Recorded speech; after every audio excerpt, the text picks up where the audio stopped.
माझ्या भाषेतली भिरभिरते मासे कुठे आहेत? माझ्या भाषेतले भिरभिरते मासे कुठे आहेत? रावे, पारवे आणि चिमण्या कुठे आहेत? अंधारलेल्या झाडांमधली किलबिल कुठे आहे? ही नदी, दिवा ठेवलेला नदीचा काठ सांभाळून ठेवता आला नाही पापण्यात. माझे अभागी डोळे कुठे आहेत? ही नदी, दिवा ठेवलेला नदीचा काठ सांभाळून ठेवता आला नाही पापण्यात. माझे अभागी डोळे कुठे आहेत? एक दाना धड टिपता आला नाही. माझी दरिद्री तुटकी चोच कुठे आहे? एक दाना धड टिपता आला नाही.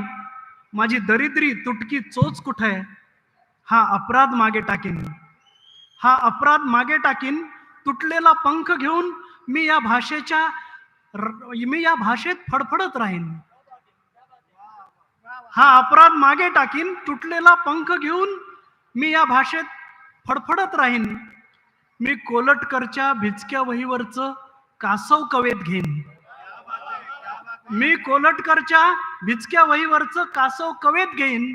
मला शेवटचा अश्रू सांभाळायचा आहे. मला शेवटचा अश्रू सांभाळायचा आहे.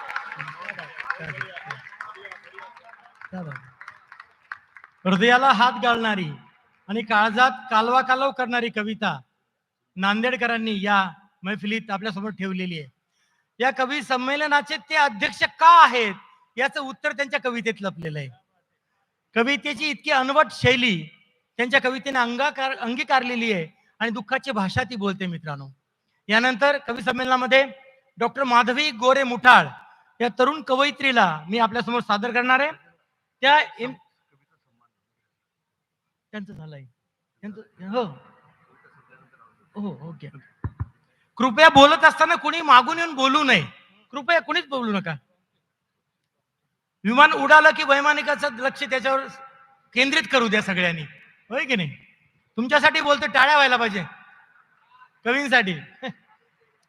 डॉक्टर माधवी गोरे मुठाळ MBBS DGO आहेत. त्या कोरड्या मातीचं ओलेपण हा त्यांचा प्रकाशित काव्यसंग्रह आणि अगले जन्म में मोहे बिटिया ही कीजो ही लोकप्रिय लेखकाची मालिका त्यांनी लिहिलेली आहे. ललित लेखन, कथा लेखन, स्फुट लेखन, ब्लॉग लेखन. बघूया त्यांची कविता आपल्याशी कशी बोलते. डॉक्टर माधवी गोरे मुठाळ. नमस्कार. गिफ्ट. कोण चाललंय काश्मीरला? कोण चाललंय काश्मीरला फिरायला? ए मला गिफ्ट नकोय, मला गिफ्ट नकोय. जमलंच तर थोडा हिमालय, जमलंच तर थोडा हिमालय आण आणि दल लेक मध्ये उमललेली काही कमळं. थोडी चिनारची पानंही आण, थोडी चिनारची पानंही आण. काही रुसलेली माणसं मनवायची आहेत. आणि हो, एक वेडी मुलगी गेली होती तिथे, ती थोडीशी तिथेच राहिलीये. चुकून नंदनवनात हरवलीये, पहलगामच्या रस्त्यांवर रेंगाळलीये. बघ भेटते का, बघ भेटते का ती वेडी मुलगी? आणि बघ सापडते का तुला कुठे मातृभूमीच्या प्रेमात मारलेली, बंदुकांच्या बॉम्बच्या आवाजात दबून गेलेली की दाबून टाकलेली आरोळी? बघ सापडते का तुला कुठे मातृभूमीच्या प्रेमात मारलेली, बंदुकांच्या बॉम्बच्या आवाजात दबून गेलेली, दाबून टाकलेली आरोळी? तिथेच कुठेतरी सापडतील तुला जळलेल्या रक्तानं माखलेल्या पश्मिनांचे तुकडेही. तिथेच कुठेतरी सापडतील तुला जळलेल्या रक्तानं माखलेल्या पश्मिनांचे तुकडे आणि उद्ध्वस्त घरांपुढे बसलेली अनाथ निरागस मुलंही. एखादी छावणीही दिसेल, एखादी छावणीही दिसेल बघ, घरून आलेल्या पत्रांच्या उबेवर हात आणि मन शेकणाऱ्या सैनिकांची. बघ काही पत्र मिळतात का, ती घेऊन ये. म्हणजे जे वैतागून एकत्र इथे राहतायत ना, त्यांना ती पत्र वाचून दाखवता येते. कदाचित कदाचित मग मनामनात काश्मीर पेरता येईल, मनामनात काश्मीर फुलवता येईल. माणसाला माणसाला माणसावर प्रेम करता येईल, माणसाला माणसावर प्रेम करता येईल. जा बघून घे काश्मीर, जा बघून घे काश्मीर, जा जगून घे काश्मीर. न जाणो उद्या कसं असेल काश्मीर, न जाणो उद्या कसं असेल काश्मीर, न जाणो उद्या कसा दिसेल काश्मीर. कोण चाललंय काश्मीरला? मला काहीच नको. जमलंच तर थोडंसं देशप्रेम घेऊन ये सैनिकांकडून. उद्ध्वस्त घरांपुढे आशेनं आणि हट्टानं पाय रोवून बसलेल्या अनाथ निरागस मुलांकडून. थँक्यू. डॉक्टर माधवी गोरे यांनी सन्मान चिन्ह स्वीकारावं. डॉक्टर माधवी गोरे यांनी अध्यक्षांच्या हस्ते. मित्रांनो, यानंतर मी ज्या कवीला पेश करतोय ते मराठीतले अत्यंत महत्वाचे कवी आहे. त्यांचं नाव आहे मनोज पाठक. शेगावचे आहेत. वर्णमुद्रा प्रकाशनाचे ते प्रकाशक आहेत. अनेक देखण्या आणि दर्जेदार पुस्तकांचं त्यांनी निर्मिती केलेली आहे. अधिसत्ता, दंडविधान हे कविता संग्रह, वसंत सावंत पुरस्कार, विदर्भ साहित्य संघाचा शरदचंद्र मुक्तिबोध पुरस्कार या पुरस्कारांनी सन्मानित झालेले आहेत. मी त्यांना विनंती करतो की त्यांनी आपली कविता सादर करावी. मनोज पाठक. चौधरी सर आवाजच येतोय थोडंसं. आवाज येत नाही. तिकडच्या माईकचा तर अजिबात कळत नाही. इकडूनच घ्या. मॉनिटर येत नाही. मॉनिटर पण बंद आहे. माईक वाले आवाज चेक करा आणि आवाज घुमतोय जरा जरा बघा कोण आहे संबंधित. Sober request is there. Take the monitor voice. Yes, please. Okay, इकडूनच घ्या.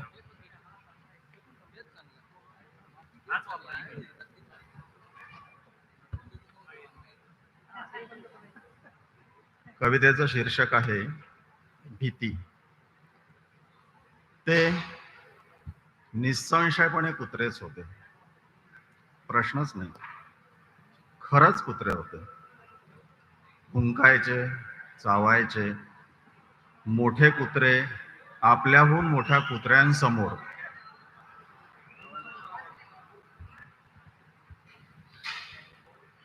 भुंकायचे, चावायचे. मोठे कुत्रे आपल्याहून मोठ्या कुत्र्यांसमोर शेपूट हलवायचे वा दोन पायात घालायचे. लहान कुत्रे तर लहानच असतात. ते नेहमी लहानच राहतात, पण असतात कुत्रेच. कधीतरी हे कुत्रे ही वाघाचं सोंग आणायचे. ते आणावंच लागतं. पण खरंच कुणी घाबरलं तर स्वतःहून मुखवटा फाडून टाकायचे. दाखवायचे की अरे घाबरू नका, हे बघा आम्ही तर कुत्रेच आहोत, वाघ नाही. पण आताची ही प्रजाती भयंकर आहेत खरं तर कुत्रेच. पण खोळ वाघाची ओढून आले आहेत. कुणी कितीही ओढा फाडा, शिवण उसवत नाही यांची. हुबेहूब वाघाची नक्कल करतात. एका वेळी एकच शिकार करतात, नंतर गप्प राहतात.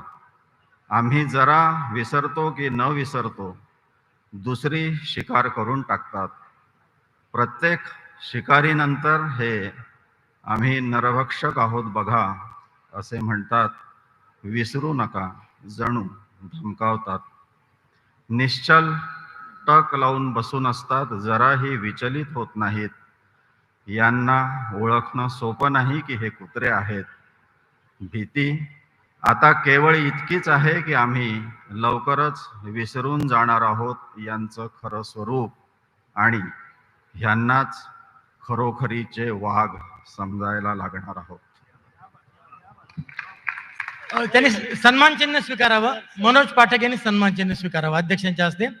मित्रांनो, कविता कुत्र्याची असो की वाघाची, अंतिमता ती माणसांचीच कविता असते. माणसांच्या प्रवृत्ती, कुप्रवृत्ती, अपप्रवृत्ती यांना अधोरेखित करणारी कविता मनोज यांनी सादर केलेली आहे. आणि कवितेची गंभीर शैली त्यांच्या कवितेत आपल्याला जाणवते. यानंतर या व्यासपीठावर तुम्ही बघितलं असेल वेगवेगळ्या प्रवृत्तीचे, वेगवेगळ्या वृत्तीचे, वेगवेगळ्या स्वभावाचे, वेगवेगळ्या व्यक्तिमत्वाचे कवी बसलेले आहेत. आमच्यामध्ये डॉक्टर पण आहेत आणि सुवर्णपदक विजेते पण आहेत, प्राध्यापक आहेत आणि शेतकरी पण आहेत. सगळ्या प्रकारच्या कविता आपल्याला ऐकायला मिळणार आहे. आता यानंतर मी ज्या कवयित्रीने इथे बोलवतोय त्या अनेक सुवर्ण पदकाच्या मानकरी आहेत. मोठं काम त्यांनी केलेलं आहे. दादोबा पांडुरंग तरखडकर सुवर्णपदक, बाबर सुवर्णपदक, नचिकेकर सुवर्णपदक.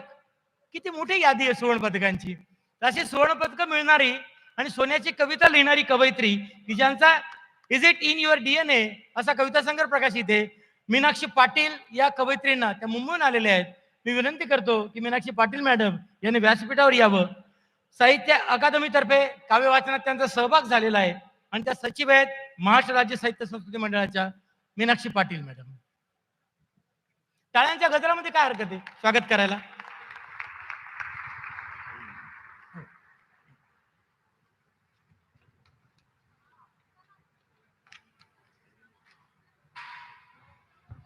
नमस्कार. कवितेचं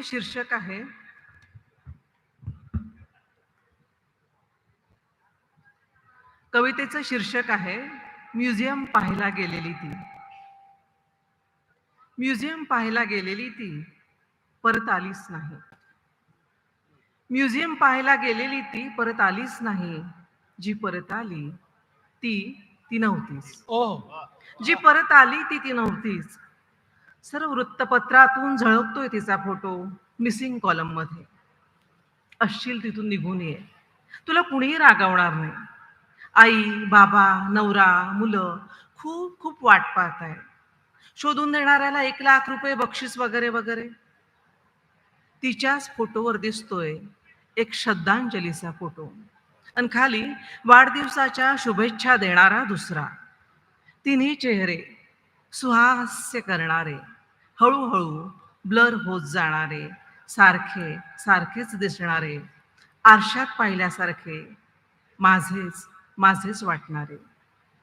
मग वृत्तपत्रातले ते चेहरे माझेच की कुणाचे? कशी असेल ती म्युझियम मध्ये शिरताना? काय विचार असतील तिच्या मनात? ती आनंदानं स्वेच्छेने शिरली तिथे की जस्ट टाइमपास करावा म्हणून, की शोधायची असतील तिला आपली पाळंमुळं नेमकी शोधायची कुठून? म्युझियम मध्ये तर रामायण, महाभारत, इलियड, ओडिसी विषयी काहीच नव्हतं. डायरेक्ट सुरुवात हडप्पा, मोहेंजोदारो पासून. अगोदर बाईचं काय व्हायचं? तसं तर येऊच्या अगोदर असलीच पाहिजे बाई, नाहीतर गोष्टच कशी सुरू झाली असती ॲडम आणि ईवची. आणि इथे तर मोहेंजोदारोतली कमरेपासून तोडलेली, कमरेवर हात ठेवलेली नर्तकीच उभी करून ठेवली यांनी.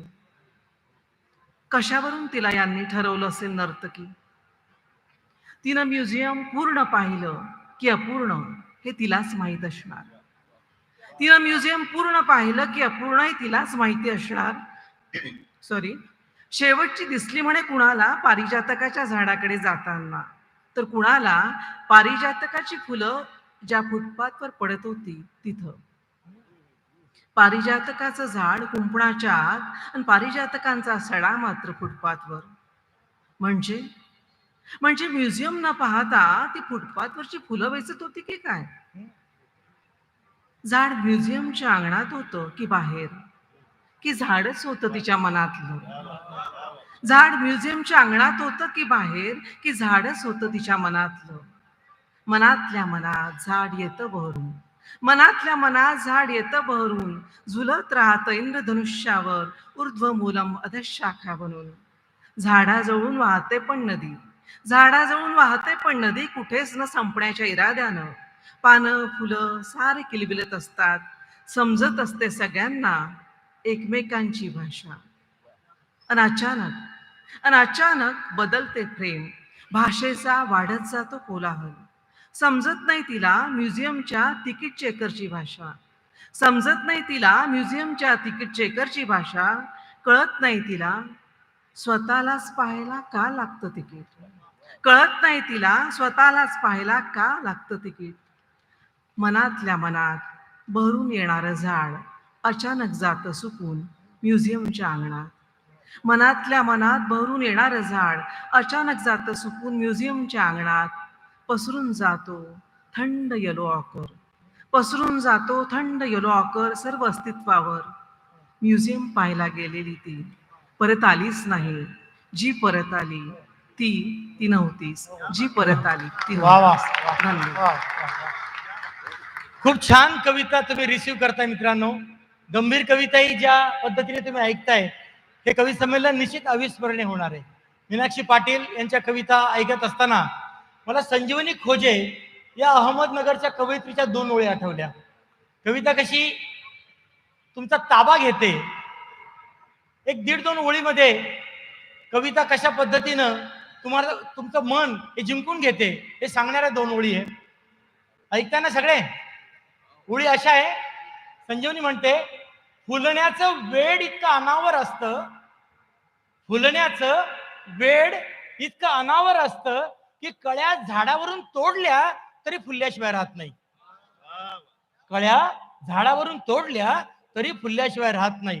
ही असोशी आपल्या कवितेचा विषय होते. यानंतर अर्थातच ज्यांनी जीवन जवळून पाहिलेलं आहे अशा कवयित्री सुशीला संकलेच्या यांना मी निमंत्रित करतोय. सुशीला संकलेच्या या त्यांच्या वयावरून तुमच्या लक्षात येईल की खूप आयुष्यामध्ये त्यांनी बघितलेलं आहे. अनुभवांची शिदोरी त्यांच्या पाठीशी आहे आणि ती आता त्यांच्या कवितेतून आपल्या समोर येते. सुशीला संकलेच्या, खास नाशिकच्या कवयित्री सुशीला संकलेच्या.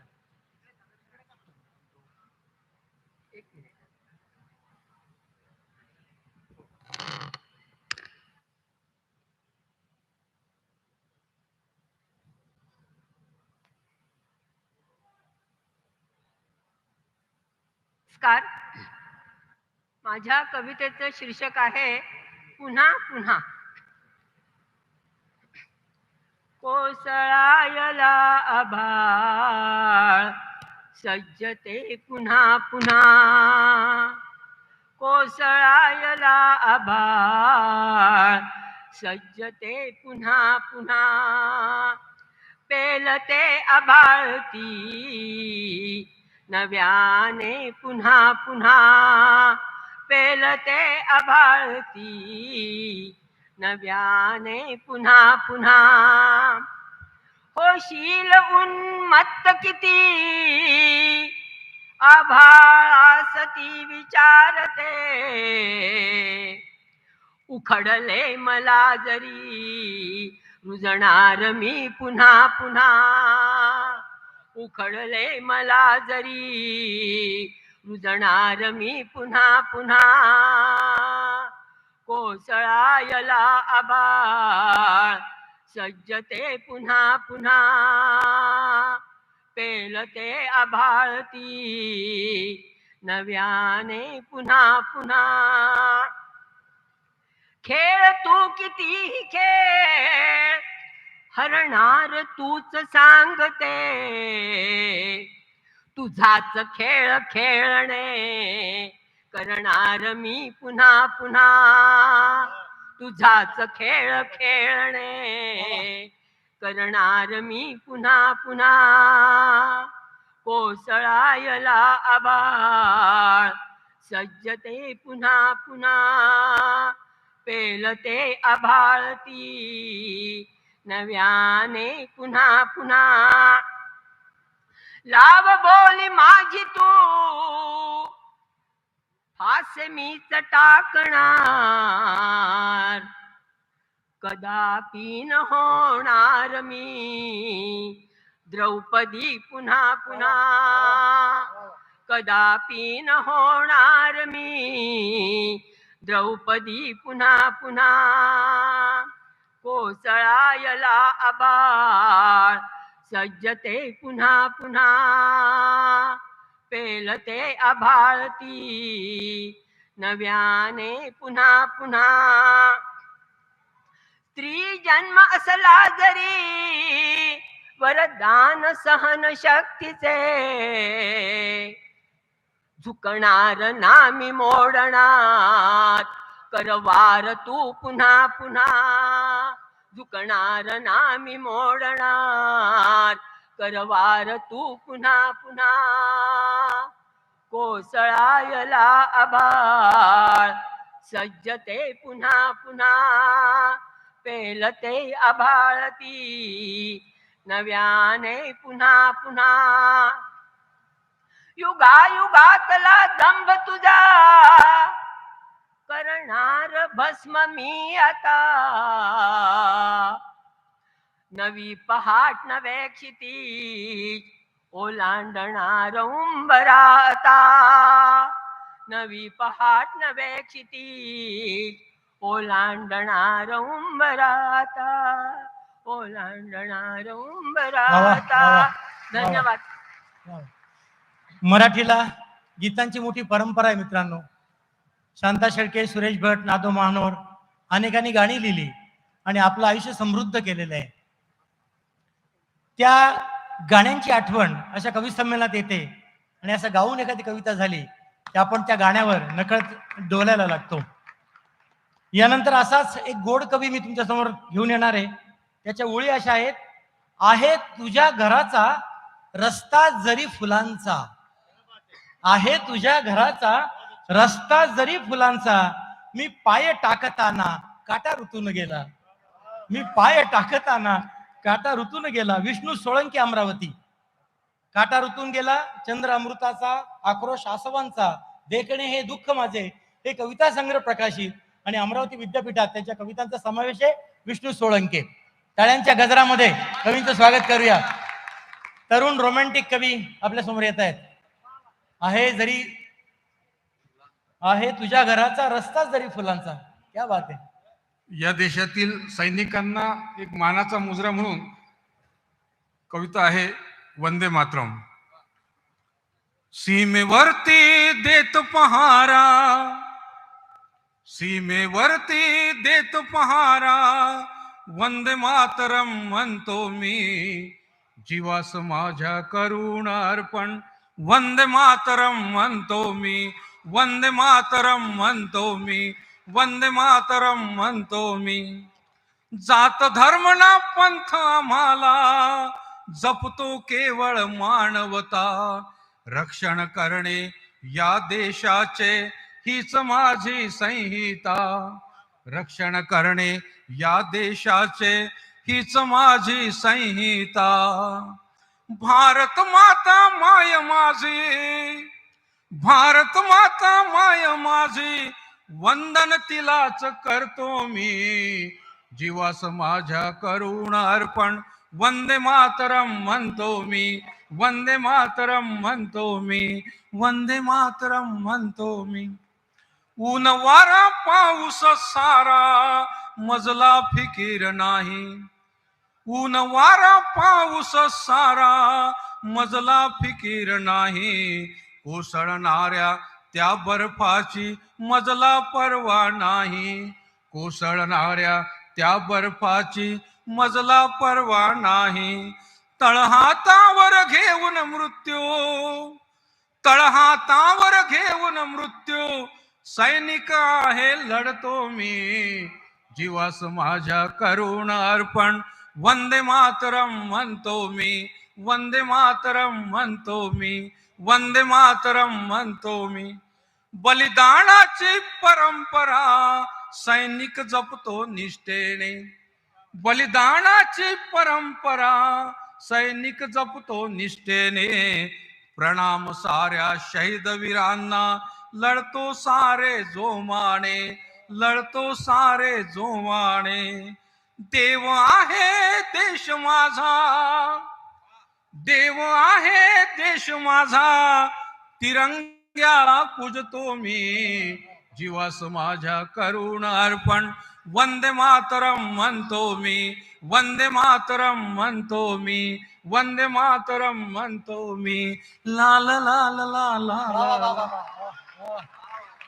हे खणखणीत आवाज कवी संमेलनामध्ये सादर झालेला आहे. अमरावतीतून आलेले आहेत. त्यांच्या पहाडी आवाजामध्ये त्यांनी कवी संमेलनामध्ये प्राण फुंकण्याचं काम केलेलं आहे.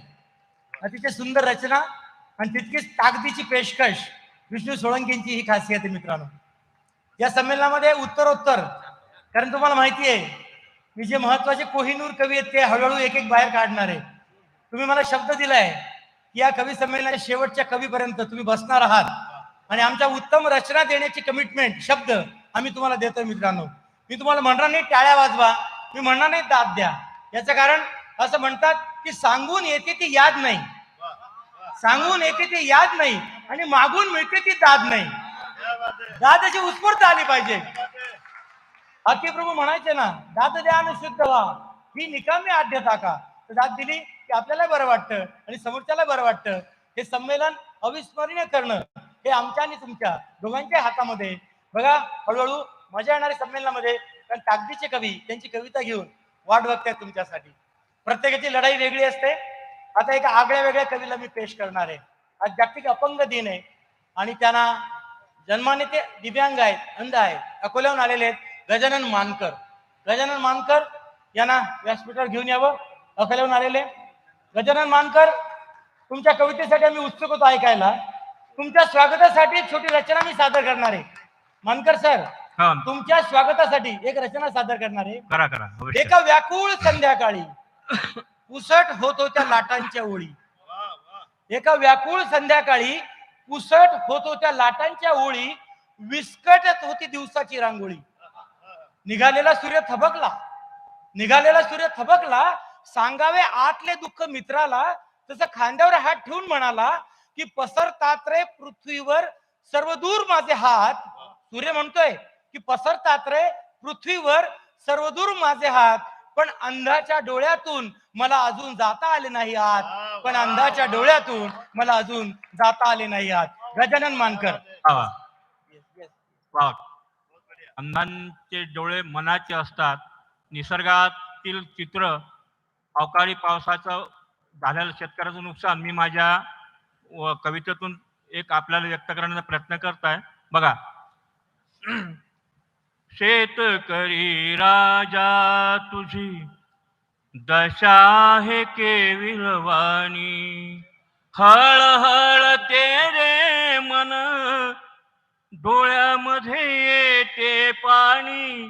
शेतकरी राजा तुझी दशा आहे केविलवाणी.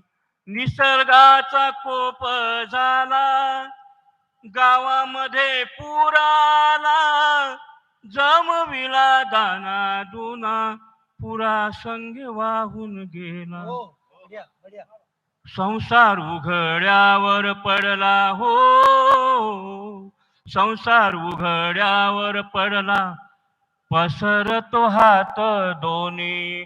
हळहळ तेरे मन डोळ्यामध्ये येते पाणी. शेतकरी राजा तुझी दशा आहे केविलवाणी.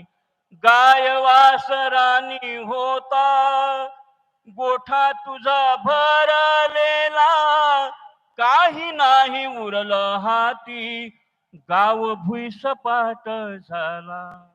डोळ्यातील अश्रू तुझ्या हो, डोळ्यातील अश्रू तुझ्या गेले पुरात वाहून. हळहळ तेरे मन डोळ्यामध्ये येते पाणी. शेतकरी राजा तुझी दशा आहे केविलवाणी. सुख दुःख येती राजा नित्य पुल्या जीवानी. भोगणेच आहे सत्य घेरे नीट हे जाणूनी. दैवा वेगळा हा खेळ हो, दैवा वेगळा हा खेळ घेरे धैर्याने जिंकूनी. हळहळ तेरे मन डोळ्यामध्ये येते पाणी. शेतकरी राजा तुझी दशा आहे केविलवाणी. वा वा वा, बहुत बढिया. तुमच्या लक्षात आलं असेल मित्रांनो, आयुष्यामध्ये दृष्टी महत्वाची नाही, दृष्टिकोन महत्वाचा आहे. आणि त्या दृष्टिकोनानेच अनुभवांचं जे काही सार आहे, संचित आहे, ते त्यांनी शब्दामध्ये पकडलेलं आहे. जे तुमच्या आमच्या उघड्या डोळ्यांना दिसत नाही किंवा दिसत असूनही आपण पाहत नाही, ते दुःख कवीने त्यांच्या कवितेत मांडलंय आणि गाऊन म्हटलंय. कारण दुःखाचं एक गाणं करता आलं पाहिजे कवीला. गजानन मानकर, अप्रतिम कविता तुम्ही सादर केली. यानंतर विलास गावडे नवी मुंबईहून आलेले आमचे कवी आहेत. कॅनव्हास, घुसमट, अखेरचं आवर्तन संपेपर्यंत, उजेडाच्या सावल्या असे अनेक कविता संग्रह प्रकाशित आहेत, कथा संग्रह प्रकाशित आहेत, अनेक पुरस्कार आहेत. कुत्ते, उर्दू आणि काल और काल या नाटकांनी त्यांनी अनेक पुरस्कार मिळालेले आहेत. विलासजी गावडे, टाळ्यांचा गजर. अशा कर्ज काढल्यासारख्या टाळ्या नको, गजर पाहिजे आपल्याला. हा, बहुत बढिया. सादर करतोय तरीही होत नाही अंत. बोथट केली जाते धार आपल्याच माणसांकडून प्रत्येक क्षणागणी, आणि सांगितलं जाते लढायला लढ म्हणून. बोथट केली जाते धार आपल्याच माणसांकडून प्रत्येक क्षणागणी, आणि सांगितले जाते लढायला लढ म्हणून. सभोवताली प्रचंड सैन्य, स्वकीयांचं तसंच परकीयांचं, हातात धार धार शस्त्र धरून. सभोवताली प्रचंड सैन्य, स्वकीयांचं तसंच परकीयांचं, हातात धार धार शस्त्र घेऊन.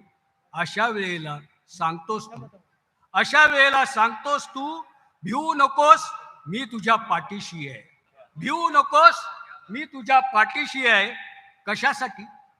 कशासाठी? छिन्न विछिन्न पडलेले अवयव गोळा करून सरणावर जाळण्यासाठी, की मागून वार करण्यासाठी? पावा वाजवून सोडलेस तू सूर, पावा वाजवून सोडलेस तू सूर, कर्मण्यवादिका रस्तेचे. केलेस मंत्रमुग्ध, केलेस मंत्रमुग्ध सर्व आसमंताला, आणि होत राहिलास तू मोठा दिवसागणिक. वर्षानुवर्षे तत्वज्ञान सांगत, वर्षानुवर्षे तत्वज्ञान सांगत, भक्ती योग, ज्ञान योग आणि कर्मयोगाचं. चालला धंदा तुझा तेजीत, चालला धंदा तुझा तेजीत काही दिवस, आणि सुरू झाली मंदी तेव्हा बदललीस पाटी. तेव्हा बदललीस पाटी श्रद्धा आणि सबुरीची. तेव्हा बदललीस पाटी श्रद्धा आणि सबुरीचं नाव देऊन, आणि राहिलास उभा गल्ल्यावर फकीराच्या वेशात, सबका मालिक एक सांगत. तेव्हा बदललीस पाटी श्रद्धा आणि सबुरीचं नाव देऊन, आणि राहिलास उभा गल्ल्यावर फकीराच्या वेशात, सबका मालिक एक सांगत. राहिलो मी ठेवून श्रद्धा, राहिलो मी ठेवून श्रद्धा, आणि ठेवली सबुरीही. आयुष्याची उतरण उतरता नाही तरी मिळत नाही, सबुरी का मिठा फल. राहिलो मी ठेवून श्रद्धा, आणि ठेवली सबुरीही. आयुष्याची उतरण उतरता नाही तरीही मिळत नाही, सबुरी का मिठा फल. एक एक उतरण उतरताना, एक एक उतरण उतरताना लागले ढाबे पावला पावलावर. एक एक उतरण उतरताना लागले मला ढाबे पावला पावलावर. विचार बदला नशीब बदलेल, विचार बदला नशीब बदलेल. जगा आणि जगू द्या मी आणि तू मिळून. अशक्य असे काही नाही, तुझ्या जीवनाचा तूच शिल्पकार असल्या पाट्यांची. गेलो नाही मी त्या धाब्यांवर, गेलो नाही मी त्या धाब्यांवर. दिली कलाटणी वाटेत आल्यानंतर, ठेवला फक्त विश्वास तुझ्याच धाब्यावर. आता तर श्वासही होत चाललाय संथ, आता तर श्वासही होत चाललाय संथ. आणि वाढलाय जोर उच्छ्वासाचा, तरीही होत नाही अंत सबुरीचा. तरीही होत नाही अंत सबुरीचा. विलास गावडेजी, तुमची कविता ऐकताना मला दोन ओळी आठवल्या. एक आवाज दिला माई, माई आया हूं कुछ है. अंदर से आवाज आई, आओ आओ कुछ लाए हो, हमें भी भूख लगी है. म्हणजे हा जो विचार आहे वेगळा आहे बघा. भिकारी काही मागायला येतो, पण ती भिकाऱ्यालाच म्हणते मला भूक लागली, तू काय आणलंस का. अशा प्रकारचे सुद्धा एक जीवनाची शैली आपण अवतीभोवती पाहतो. किंवा त्या तरुण कवीने लिहिलं होतं, ज्ञानेश्वरांनी भिंत चालवली, त्याच्यात काय विशेष. कवी कसा असतो बंडखोर. ज्ञानेश्वरांनी भिंत चालवली त्याच्यात काय विशेष. मी 4 भिंतींचं घर चालवतो म्हणाला, मी 4 भिंतींचं घर चालवतो. असे आमचे कवी एक वेगळा विचार मांडणारे. या कवी संमेलनामध्ये आज खरं तर प्रकाश होळकर यांना निमंत्रण होतं, परंतु येऊ शकलेले नाही. पाणी मागावे नभाला नभ कोरडे कोरडे, डोई पोटावर भार आणि घागरीला तडे. ही जशी त्यांची कविता आपल्या काळजात रुतलेली, तशी बाया पाण्याशीच बोलतात अशी ज्यांची कविता अक्षर कविता जी झालेली आहे ते कवी अजय कांडर कणकवलीहून आलेले, दुरून आलेले आहेत. त्यांना मी आपल्यासमोर पेश करतो. अवानोल, हत्तीलो, युगानुयुगे तूच हे कविता संग्रह, कितीतरी भाषांमध्ये अनुवाद, 9 विद्यापीठे आणि शाळांमध्ये त्यांच्या कवितांचा समावेश आणि महाराष्ट्र फाउंडेशन, जैन उद्योग समूह, विशाखा पुरस्कार, अनेक पुरस्काराचे धनी आणि आमच्या काळजात ज्यांनी घर केलेले आहे असे अजय कांडर, कणकवली. कवितेचं शीर्षक आहे मित्रांसाठी एक प्रार्थना. मित्रांसाठी एक प्रार्थना. मी गाऊ पाहतोय आयुष्यातून वजा होत जाणाऱ्या मित्रांसाठी एक प्रार्थना. मी गाऊ पाहतोय आयुष्यातून वजा होत जाणाऱ्या मित्रांसाठी एक प्रार्थना. ती प्रार्थना सर्व काल होत जावी एवढीच माझी इच्छा. ती प्रार्थना सर्व काल होत जावी एवढीच माझी इच्छा. कोणता काळ समावू पाहतायत ते आपल्या कवेत. कोणता काळ समावू पाहतायत ते आपल्या कवेत. ज्यांना काळ माहीत नाही, ज्यांना काळ माहीत नाही त्यांच्यावर काळ कधी येऊ नये एवढीच माझी इच्छा. त्यांच्यावर काळ कधी येऊ नये एवढीच माझी इच्छा. ज्यांच्यासाठी आयुष्य लावलं पणाला, ज्यांच्यासाठी आयुष्य लावलं पणाला, त्यांनीच आयुष्य होरपळून काढले. त्यांनीच आयुष्य होरपळून काढले. त्यांच्या आयुष्याची होळी कधी होऊ नये. त्यांच्या आयुष्याची होळी कधी होऊ नये एवढीच माझी इच्छा. एवढीच माझी इच्छा. जगण्यासाठी कविता लिहिली, जगण्यासाठी कविता लिहिली तरी त्यांनी माझ्या कवितेला फक्त शब्द म्हटले. जगण्यासाठी कविता लिहिली तरी त्यांनी माझ्या कवितेला फक्त शब्द म्हटले. आता त्यांच्या शब्दाचीच कविता हो. आता त्यांच्या शब्दाचीच कविता हो एवढीच माझी इच्छा. एवढीच माझी इच्छा. मित्र हो, तुम्ही आयुष्यातून वजा होत गेलातच. मित्र हो, आयुष्यातून तुम्ही वजा होत गेलातच. पण तुमच्यासाठी शोकगीत लिहायची, पण तुमच्यासाठी शोकगीत लिहायची वेळ कधीच येऊ नये एवढीच माझी इच्छा. एवढीच माझी इच्छा. एवढीच माझी इच्छा. धन्यवाद. कवी कुठला का असेना विश्वाचं भलं व्हावं असं त्याला वाटतं. जो जे वांछेल तो ते लाहो असं ज्ञानदेवांनी म्हटलंच आहे. आणि अशाच प्रकारची कविता अजय कांडर आपल्यासाठी घेऊन आलेले आहेत. यानंतर कवी आणि कार्यकर्ता, आणि कार्यकर्ता आणि कवी, कवी आणि समाजसेवा करण्याची उर्मी असलेला एक माणूस. ही अनेक माणसाच्या माणसामध्ये दगडू लोमटे यांना मी बोलवतोय. अंबेजोगाईहून आलेले आहेत. यशवंतराव चव्हाण स्मृती समिती अंबेजोगाईचे ते सचिव आहेत. मराठवाडा साहित्य परिषदेच्या कार्यकारिणीचे सदस्य आहेत. वाटा कवितेच्या परभणीचा पुरस्कार त्यांना मिळालेला आहे. बाबा आमटे सामाजिक पुरस्कार मिळालेला आहे. आद्यकवी मुकुंदराज काव्य पुरस्कार मिळालेला आहे. असे अनेक पुरस्कारांनी सन्मानित आणि अनेक कवींना व्यासपीठ देणारे, पाठीवर शाबासकीचे थाप देणारे दगडू लोमटे. कवितेची प्रस्तावना नाही, पण एक छोटासा प्रसंग आहे. लॉकडाऊनमध्ये अचानक सगळे कामगार आपल्या गावी निघाले. कोणी 1700, कोणी 2200 किलोमीटर. आणि एक फोटो पेपरमध्ये होता एक व्हीलचेअरवरती भलं मोठं गाठोडं. त्या गाठोड्यावर झोपलेला त्याचा मुलगा, बायकोच्या खांद्यावर, डोक्यावरती भली मोठी मोळी आणि हाचा एक पाय मोडलेला हा माणूस तो व्हीलचेअर ढकलत 2200 किलोमीटर चालून गेला. आणि मला जे काही सुचलं ते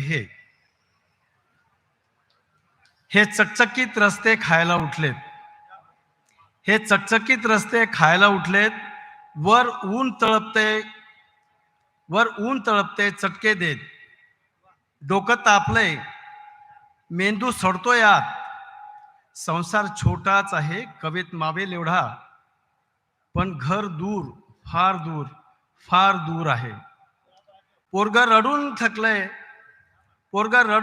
थकलंय, गाठोड्यावर झोपलाय, पण पाय थकत नाहीत घराच्या ओढीनं. हे कसलं प्रारब्ध भोगतो आहे जागतिकीकरणात. होय, ते माहीत नाही काय असतं ते जागतिकीकरण, पण अख्खं जग होरपळून जातं या कोरोना 21च्या भयान रोगावर. आणखीन किती चालायचंय माहीत नाही, पण मागे मात्र पाहण्याची ताकद उरली नाही. रस्ते चकाकतात, रात्रीचा लाईट भरभक्कम उजेड, पण आमच्या डोळ्यात अंधार मावत नाही. उंच इमारती मागे सोडल्यात, पण निवारा कधी मिळाला नाही. खळगी भरण्यास आलो होतो, पण आज उपाशीच परत जातोय. घर वाट बघतंय, होय तेच घर, ज्या घराला कंटाळून इकडे आलो होतो पायपीट करीत, आणि आज परत जातोय त्याच पोटाची खळगी भरायला. जन्मलो त्याच भूमीत पायपीट करत. माणसाचा जन्म माफ करा, गरीब माणसाचा जन्म. काय करणार पायपीट, काय करणार फक्त पायपीट. अंबेजोगाई सारख्या शहरातून दगडू लोमटे आलेले आहेत खेड्यातून. यानंतर मी मुंबई शहरातल्या कवीला बोलवणार आहे. महानगरातली कविता बघूया कशी येतात. एक दुःख पेलणारी, दुःख झेलणारी कविता आपण ऐकली. पायाला छाले पडलेले असताना जो जीवनाचा प्रवास चाललेला आहे त्याचं दुःख दगडू लोमटेने कवितेत आणलंय. मला एक हिंदी 2 ओळीचा शेर आठवतो दगडू तुमच्यासाठी, कि घर आकर माँ बाप कितने रोए अकेले में, घर आकर माँ बाप कितने रोए अकेले में, मिट्टी के भी खिलौने सस्ते नहीं थे मेले में. ही जी जीवघेणी महागाई चाललेली आहे याचा सुद्धा कवीच्या कवितेमध्ये आपल्याला अनुभव मिळणार आहे. मित्रांनो, रामदास खरे ठाण्यामध्ये असतात. एकूण 9 पुस्तकं प्रकाशित आहेत. लेख संग्रह आहेत त्यांचे. कॅलिडोस्कोप, पत्रसंवादू, अनेक पुरस्कार आहेत त्यांना. अंकुर पुरस्कार, शिवांजली साहित्य गौरव पुरस्कार, कोकण मराठी साहित्य पुरस्कार, अनेक पुरस्कार आहे. खरं म्हणजे आमच्या कवींची 4च वाक्यात ओळख केली जाऊ शकते. पहिली, आम्ही कविता लिहितो. दुसरं, आमची पुस्तकं प्रकाशित असतात. तिसरं, आम्हाला पुरस्कार असतात. आणि चौथं, अभ्यासक्रमाला लागलेले असतात. याचे सगळं संपलेलं आहे. प्रत्येकाचं वेगळं सांगायची गरजच नाही. खरं म्हणजे रामदास खरे उत्तम चित्रकार आहेत. रामदास खरे. नमस्कार. येस. कवितेला शीर्षक नाही, नुसत्याच नांगरून पडलेल्या शेकडो बोटी, त्यांच्यावर पौडलेले रंगीबेरंगी कंटेनर, मृतप्राय झालेल्या अजस्त्र शरीराच्या क्रेन्स आणि त्यांच्या डोईवर अस्वस्थ फिरणारे सिगल्स. ताजची श्रीमंत काळीशार सावली अगदी लीन होऊन गेटवेच्या दिशेने रांगत रांगत समुद्रात लुप्त होते. जहांगीरमधली अभिजात चित्रे साखळ दांड्याने घट्ट बांधून ठेवलेली वस्तू संग्रहातला लाकडी जिना आता वाळवीच्या बंदोबस्तात सुरक्षित. रक्त साकळून पडलाय मुंबापुरीच्या रक्तवाहिन्यांचं. गरगरणारे पंखे, निर्मनुष्य टॉयलेट्स, निर्जीव इंडिकेटर, थंडगार रूळ, वेदनांची ओझी गुण लोंबकळणाऱ्या लक्षावधी मुंग्या गेल्या तरी कुठे? मृतांच्या आकड्यासमोर दलाल स्टिकचे माना टाकतायत पटापट, आणि रिझर्व्ह बँकेचे दिवे पटापट मालवले जात आहेत घोषणा करण्यापूर्वी. जमिनीला छिद्र पाडणारी ती अजस्त्र यंत्रणा, मेट्रोचे पत्रे, अवजारे, स्लॅबचे महाकाय तुकडे, लोखंडी कमानी कुठेतरी कोपऱ्यात गाढ झोपी गेलेले. मुंबादेवी, हाजी अली, माउंट मेरी निस्तब्ध निशब्द, कडिकुलपात पहाऱ्यात थंडगार काळोखात सुरक्षित. चांदणी बारमधला मिट्ट काळोख कवेत घेतोय एकेका वस्तूला, नक्षीदार टेबल खुर्च्यांना, आरशांना, उंची बाटल्यांना आणि शरीरांना देखील. पंख कापलेली, रंग उडालेली विमान धावपट्ट्यांच्या उरावर थंडावलेली, करड्या रंगाचे निस्तेज आभाळ आता कुठल्या आदेशाची वाट बघतंय? तो भरजरी पडदा, रंगीत set, property, lights, sound system, घंटीचा निनाद, धुपाचा गंध, हार, नारळ, सार चिडीचूप अंधाऱ्या विंगीत.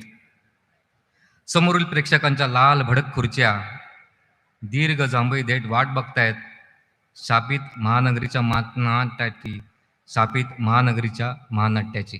धन्यवाद. वाह वाह वाह वाह. खरे सर, गंभीर प्रकृतीची कविता पण एक विचार देणारी जीवनाचा एक वेगळा आलेख मांडणारी अशी कविता रामदास खरेंनी आपल्यासमोर सादर केली. यानंतर आमच्या बसलेल्या कवींमध्ये एका कवीने मराठी चित्रपटामध्ये जयंती नावाच्या जेलरची भूमिका केलेली आहे. ऐलान अब हालात काबू में है हे त्यांचे कविता संग्रह आहे. महाराष्ट्र राज्य हिंदी साहित्य अकादमी मुंबई याचा पुरस्कार त्यांना मिळालेला आहे. International poetry festival Trivandrum Nagpur भरपूर ठिकाणी गेलेले दिसतात कवी. किरण काशीनाथ नागपूर. किरण काशीनाथ, यस, वेलकम सर. हाँ जवळच होतो. धन्यवाद संजय. चूंकि मैं हिंदी में भी लिखता हूं तो एक शेर पेश करना चाहूंगा और उसके बाद एक मराठी कविता. के कहाँ है कि कैसे कहे कि बाजार हो गए हैं हम, कैसे कहे कि बाजार हो गए हैं हम, नफरतों के खरीदार हो गए हैं हम, कैसे कहे कि बाजार हो गए हैं हम, नफरतों के खरीदार हो गए हैं हम. अब हमें किताबों में पढ़ा जाता है, कहानियों के किरदार हो गए हैं हम, कहानियों के किरदार हो गए हैं हम. मराठी कवी संमेलन आहे त्यामुळे आता एक मराठी कविता. प्रिय मित्रास,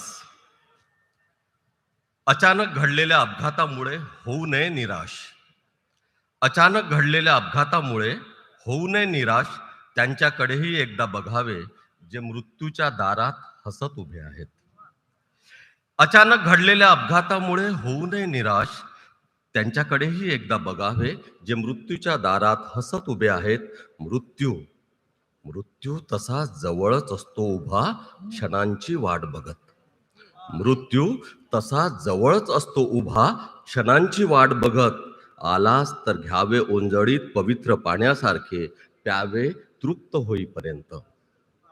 रोज उगवणाऱ्या सूर्याकडे बघावे, रोज उगवणाऱ्या सूर्याकडे बघावे आणि बघावे रोज आपल्या बदलणाऱ्या जिवंत सावल्याकडेही. रोज उगवणाऱ्या सूर्याकडे बघावे आणि बघावे रोज आपल्या बदलणाऱ्या जिवंत सावल्याकडेही. आपल्या भोवती आपणच आखून ठेवलेल्या रेषा पुसून टाकाव्यात. आपल्या भोवती आपणच आखून ठेवलेल्या रेषा पुसून टाकाव्यात आणि आखाव्या नव्या रेषा क्षितिजाला स्पर्शून जाणाऱ्या. आणि आखाव्या नव्या रेषा क्षितिजाला स्पर्शून जाणाऱ्या. आपल्यातल्या वाहणाऱ्या झऱ्यांना वाहू द्यावे आपल्यातच निर्मळपणे. आपल्यातल्या वाहणाऱ्या झऱ्यांना वाहू द्यावे आपल्यातच निर्मळपणे. स्थलांतर करणाऱ्या पक्ष्यांनाही मध्ये मध्ये बघावे कुतूहलाने. आपल्यात उमललेल्या पहिल्या फुलाचा सुगंधही आठवत राहावा. आपल्यात उमललेल्या पहिल्या फुलाचा सुगंधही आठवत राहावा. भरभरून बोलाव्या मैत्रीच्या गोष्टी. जीवनाचे बदलणारे नवे संदर्भ सामावून घेणाऱ्या कविता वाचाव्या. जीवनाचे बदलणारे नवे संदर्भ सामावून घेणाऱ्या कविता वाचाव्यात. हळूच साथ द्यावी जिंदगीची गझल दिलातून गाणाऱ्या आवाजाला. हळूच साथ द्यावी जिंदगीची गझल दिलातून गाणाऱ्या आवाजाला. मनातली सारी तगमग बाजूला ठेवून बोबड्या बोलात चिमुकल्यांच्या मिसळावे आपलेही बालपण. मनातली सारी तगमग बाजूला ठेवून बोबड्या बोलात चिमुकल्यांच्या मिसळावे आपलेही बालपण. संगतीनं जगणाऱ्या सोबतिनीचा हात हाती घेऊन विसरून जावा मेंदूतला काळोख तिच्या खोल डोळ्यात. मनातली सारी तगमग बाजूला ठेवून बोबड्या बोलात चिमुकल्यांच्या मिसळावे आपलेही बालपण. संगतीनं जगणाऱ्या सोबतिनीचा हात हाती घेऊन विसरून जावा मेंदूतला काळोख तिच्या खोल डोळ्यात. जीवनातल्या वजा बेरजेच्या गणितात आपणही व्हावे एखादे आकडे. जीवनातल्या वजा बेरजेच्या गणितात आपणही व्हावे एखादे आकडे. विचारांना सारखे भ्रमण करू द्यावे कोठेही कधीही. आणि जगण्याचे सारे समाधान साठवावे डोळ्यात मनात आणि वेगवान मेंदूत सुद्धा. डोळ्यात मनात आणि वेगवान मेंदूत सुद्धा. धन्यवाद. मित्रांनो, कविता प्रत्येकाला वेगळी वाटते बरं का. कविता तिच्या जागेवर एक असते, पण वाचणाऱ्या प्रत्येकाच्या मनामध्ये तिचं वेगळं प्रतिबिंब उमटत असतं. असं म्हणतात की ज्याच्या आयुष्यामध्ये खूप प्रेम ज्याला मिळालेलं आहे त्याला चंद्र म्हणजे मधमाशांचं पोळं वाटतो. तर ज्याला प्रेम नाही पण विरह मिळाला, प्रेमभंग मिळाला, ज्याचं काळी तिळतिळ तुटतंय त्याला तोच चंद्र म्हणजे जळता डाग वाटतं. तर ज्याला प्रेमही नाही आणि विरही नाही त्याला चंद्र आरशासारखा वाटतो. चंद्राचं प्रतिबिंब जसं वेगवेगळ्या मनात वेगवेगळं उमटतं तसं कवितेचंही असतं. आणि जगण्याची एक बाजू आता या कवितेत आपल्याला ऐकायला आता मिळालेली आहे. यानंतर दीपा मिरिंगकर गोव्याहून आलेले आहेत. भुईचाफा नावाचा काव्यसंग्रह प्रकाशित आहे. गोमंत विद्या निकेतनचा पुरस्कार मिळालेला आहे. लोककवी नातू पुरस्कार मिळालेला आहे. गोवन वार्ता दिवाळी पुरस्कार मिळालेला आहे. अनेक पुरस्कार मिळालेले आहेत. आता बघूया गोव्याच्या मातीतली ही वेगळ्या धाटणीची कविता कशी आहे. तर कवी दुरून दुरून आलेले आहेत. टाळ्या वाजून आपण त्यांचा हुरूप वाढवूया. येस, नमस्कार. आणि टाळ्या कर्ज काढल्यासारख्या वाजवायच्या नाहीत, मनापासून वाजवायच्या. नमस्कार. कवितेचं शीर्षक आहे कहाण्या. धालो नावाचं एक लोकनृत्य गोव्याच्या ग्रामीण भागात आजही पौष महिन्यात म्हणजे जानेवारी महिन्यात खेळलं जातं. ग्रामीण महिला खेळतात. त्याच्यावर बेतलेली ही कविता आहे कहाण्या. एकमेकांना आधार देत साथीने त्या खेळत आहेत धालो. मागे पुढे एका लयीत साथीने त्या गात आहेत धालो. एकमेकांना आधार देत साथीने त्या खेळत आहेत धालो. मागे पुढे एका लयीत साथीने त्या गात आहेत धालो. कहाण्या तुळशी मायच्या सीता द्रौपदीच्या. कहाण्या तुळशी मायच्या सीता द्रौपदीच्या. नमन दुर्गेला गणेशाला. नमन दुर्गेला गणेशाला. भले मागत घोवाचे घरादाराचे. भले मागत घोवाचे घरादाराचे. साथीने त्या खेळत आहेत फुगड्या. ही ती कमरेत हात घेत तिच्या आवाजाचा कंप मोजत. लहान मोठ्या सगळ्याच एकाच लयीत एकाच सुरात. ही ती कमरेत हात घेत तिच्या आवाजाचा कंप मोजत. लहान मोठ्या सगळ्याच एकाच लयीत एकाच सुरात. रडगाणी विसरून प्रपंचाची. रडगाणी विसरून प्रपंचाची. आजूबाजूचा गच्च अंधार आणि कडक थंडी. आजूबाजूचा गच्च अंधार आणि कडक थंडी ओलांडत पोचल्या आहेत अदीम आयुष्यात. शतकानुशतके खेळलेला धालो एकमेकांना धरून पुढे मागे करीत. शतकानुशतके खेळलेला धालो एकमेकांना धरून पुढे मागे करीत. पुन्हा तोच खेळ तीच गीते आणि त्याच कहाण्या. पुन्हा तोच खेळ तीच गीते आणि त्याच कहाण्या. त्याच लयीने सुराने तरीही नव्याने. त्याच लयीने सुराने तरीही नव्याने ऐकवत आहेत एकमेकींना आणि साऱ्या जगाला. ऐकवत आहेत एकमेकींना आणि साऱ्या जगाला. जग बदलले माणूस बदलला. जग बदलले माणूस बदलला. त्या तिथेच. जग बदलले माणूस बदलला. त्या तिथेच. त्याच नात्यात त्याच नियमात बंधनात. जग बदलले माणूस बदलला. त्या तिथेच त्याच नात्यात नियमात बंधनात. पुन्हा पुन्हा पुढे मागे होत नाचत. पुन्हा पुन्हा पुढे मागे होत नाचत. एकमेकांना आधार देत साथीने त्या खेळत आहेत धालो. एकमेकांना आधार देत साथीने त्या गात आहेत धालो. धन्यवाद. वा, एक गंभीर प्रकृतीची कविता आपण ऐकली. आशय संपृक्त कविता त्यांनी आपल्यासमोर ठेवलेली आहे. मित्रांनो, कवितेची गंमत असते बरं का. कविता कमी शब्दामध्ये आशयाचा फार मोठा अवकाश सांगून जाते. हे काय हिंदी कवीच्या 4 ओळी मला आठवल्या. बघा कशा जमल्या कवीला. तर कारण अजरामर कवितांमध्ये ज्या काही मोजक्या कविता असतात अशा कवितांची जातकुळी असलेली ती कविता आहे. कविता अशी आहे, राजा बोला रात है रानी बोली रात है. राजा बोला रात है रानी बोली रात है. मंत्री बोले रात है संतरी बोले रात है. मंत्री बोले रात है संतरी बोले रात है. फिर सब बोले रात है. ये सुबह सुबह की बात है. म्हणजे काय चाललंय आपल्या जीवनाच्या प्रत्येक क्षेत्रामध्ये हे नेमकं शब्दामध्ये पकडणारी ही कविता मला या निमित्तानं आठवली. आता कवितेला का कवी संमेलनाला आता वेगळ्या कवितेची तहान आहे. मी विष्णू थोरे चांदोडून आलेले, ज्यांचा धुळपेरा उसवता हा काव्यसंग्रह आहे. अनेक पुरस्कार आहे. विशाखा, गदिमा, यशवंतराव चव्हाण, अना देशपांडे, चित्रपटांची गीतं त्यांनी लिहिलेली आहे, त्यांचे अल्बम आहेत. बघूया आपल्यासाठी चांदवडचा रुपया काय घेऊन आलाय. चांदीचा रुपया. येस. एक शिवराय नावाची कविता या ठिकाणी सादर करतो. हर हर महादेवाची नौबत पुन्हा झडेल काय, हर हर महादेवाची नौबत पुन्हा झडेल काय, आणि या स्वराज्याला शिवरायांचं सपान पुन्हा पडेल काय. हर हर महादेवाची नौबत पुन्हा झडेल काय, आणि या स्वराज्याला शिवरायांचं सपान पुन्हा पडेल काय.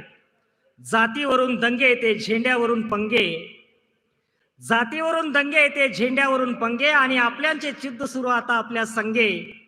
अरे माणसाला माणुसकीचा रोग थोडा जडेल काय, आणि या स्वराज्याला शिवरायांचं सपान पुन्हा पडेल काय.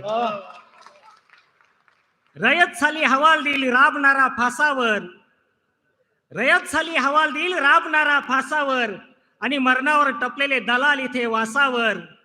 अरे बाजीसारखी हक्कासाठी आता खिंड कोणी लढेल काय, आणि या स्वराज्याला शिवरायांचं सपान पुन्हा पडेल काय. मर्द आता चिता आहे, मर्द आता चिता आहे पिऊन थोडा खंबा, मर्द आता चिता आहे पिऊन थोडा खंबा, आणि मरणाला लाजवणारा कुठे दिसत नाही संभा. मर्द आता चिता आहे पिऊन थोडा खंबा, आणि मरणाला लाजवणारा कुठे दिसत नाही संभा. अरे शंभू सारखा शूरवीर तरुण इथे घडेल काय, आणि या स्वराज्याला शिवरायांचं सपान पुन्हा पडेल काय. कागद खाऊन रस्त्यावरती सुकून गेल्या गायी, कागद खाऊन रस्त्यावरती सुकून गेल्या गायी, आणि पार्लर मध्ये जाऊन आता रोज सस्ते आई. कागद खाऊन रस्त्यावरती सुकून गेल्या गायी, पार्लर मध्ये जाऊन आता रोज सस्ते आई. अरे जिजाऊचं बाळ आता शुभासारखं मढेल काय, आणि या स्वराज्याला शिवरायांचं सपान पुन्हा पडेल काय, सपान पुन्हा पडेल काय. आता विष्णू थोरेंनी मैफिलीत खंबा आणलेलाच आहे. तुम्हाला अशा कवीच्या 4 ओळी आठवल्या, जो खंब्याच्या आधाराने जगतोय, अशा कवीच्या 4 ओळी. कवी असं लिहितो लक्ष्मण, की अत्तर गुलाबाने ताटी माझी सजवा. म्हणजे मृत्यूनंतर जे झोपवतात ना ताटीवर प्रेत, अत्तर आणि गुलाबाने ताटी माझी सजवा, उधळायची फुले मात्र मदिरेतच भिजवा. अत्तर आणि गुलाबाने ताटी माझी सजवा, पण उधळायची फुले मात्र मदिरेतच भिजवा. माझ्या प्रेत यात्रेला सारे पिलेले असावेत, माझ्या प्रेत यात्रेला सारे पिलेले असावेत. 4 खांदेकरी मात्र शुद्धीवर असावेत, 4 खांदेकरी मात्र शुद्धीवर असावेत. कवितामध्ये सगळे रस आहेत मित्रांनो. विनोद आहे, हास्यरस आहे, भयानक आहे, आणि ते सगळ्या रसांना मिळून कविता झाली आहे. म्हणजे वात्रटिका ती सुद्धा उत्तम कविताचे खरं म्हणजे, फक्त आपल्याला अनुभवता आली पाहिजे. एक वात्रटिका या निमित्ताने मला इथे आठवली, की आम्ही कॉलेजमध्ये गेलो आणि तिच्या तिरक्या नजरेवर बेहद खुश झालो. प्रत्येकाचीच कथा आहे लक्ष्मणी. आम्ही कॉलेजमध्ये गेलो आणि पहिल्याच दिवशी तिच्या तिरक्या नजरेवर बेहद खुश झालो, पण नंतर कळलं ती कायम तशीच पाहते. ही सुद्धा जगण्याची एक बाजू आहे, आणि हे सुद्धा एक दुःख आहे, ते कवितेत कवीने मांडलेलं आहे. यानंतर आपण एका तरुण कवीला पेश करत आहोत. गुलमोहराचं कुंकू हा त्यांचा काव्यसंग्रह नुकताच गाजतोय. पहिली आवृत्ती 2 महिन्यात संपली आहे. अनेक पुरस्कार आहे, गदिमा पुरस्कार आहे, लोकमत पुरस्कार आहे. आता पावसा मातीशी कर लगीन साजर, आता पावसा मातीशी कर लगीन साजर, गुलमोहराचं कुंकू तिच्या भांगामध्ये भर. अशा प्रकारची लयवंत कविता प्रशांत केंद्रे लिहितोय.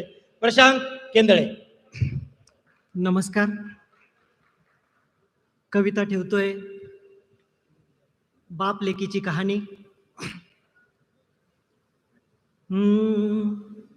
बाप मनात जपतो लेक त्याची सोनपरी, बाप मनात जपतो लेक त्याची सोनपरी, तरी जीवाचा जीवडा देतो परक्याच्या घरी, तरी जीवाचा जीवडा देतो परक्याच्या घरी.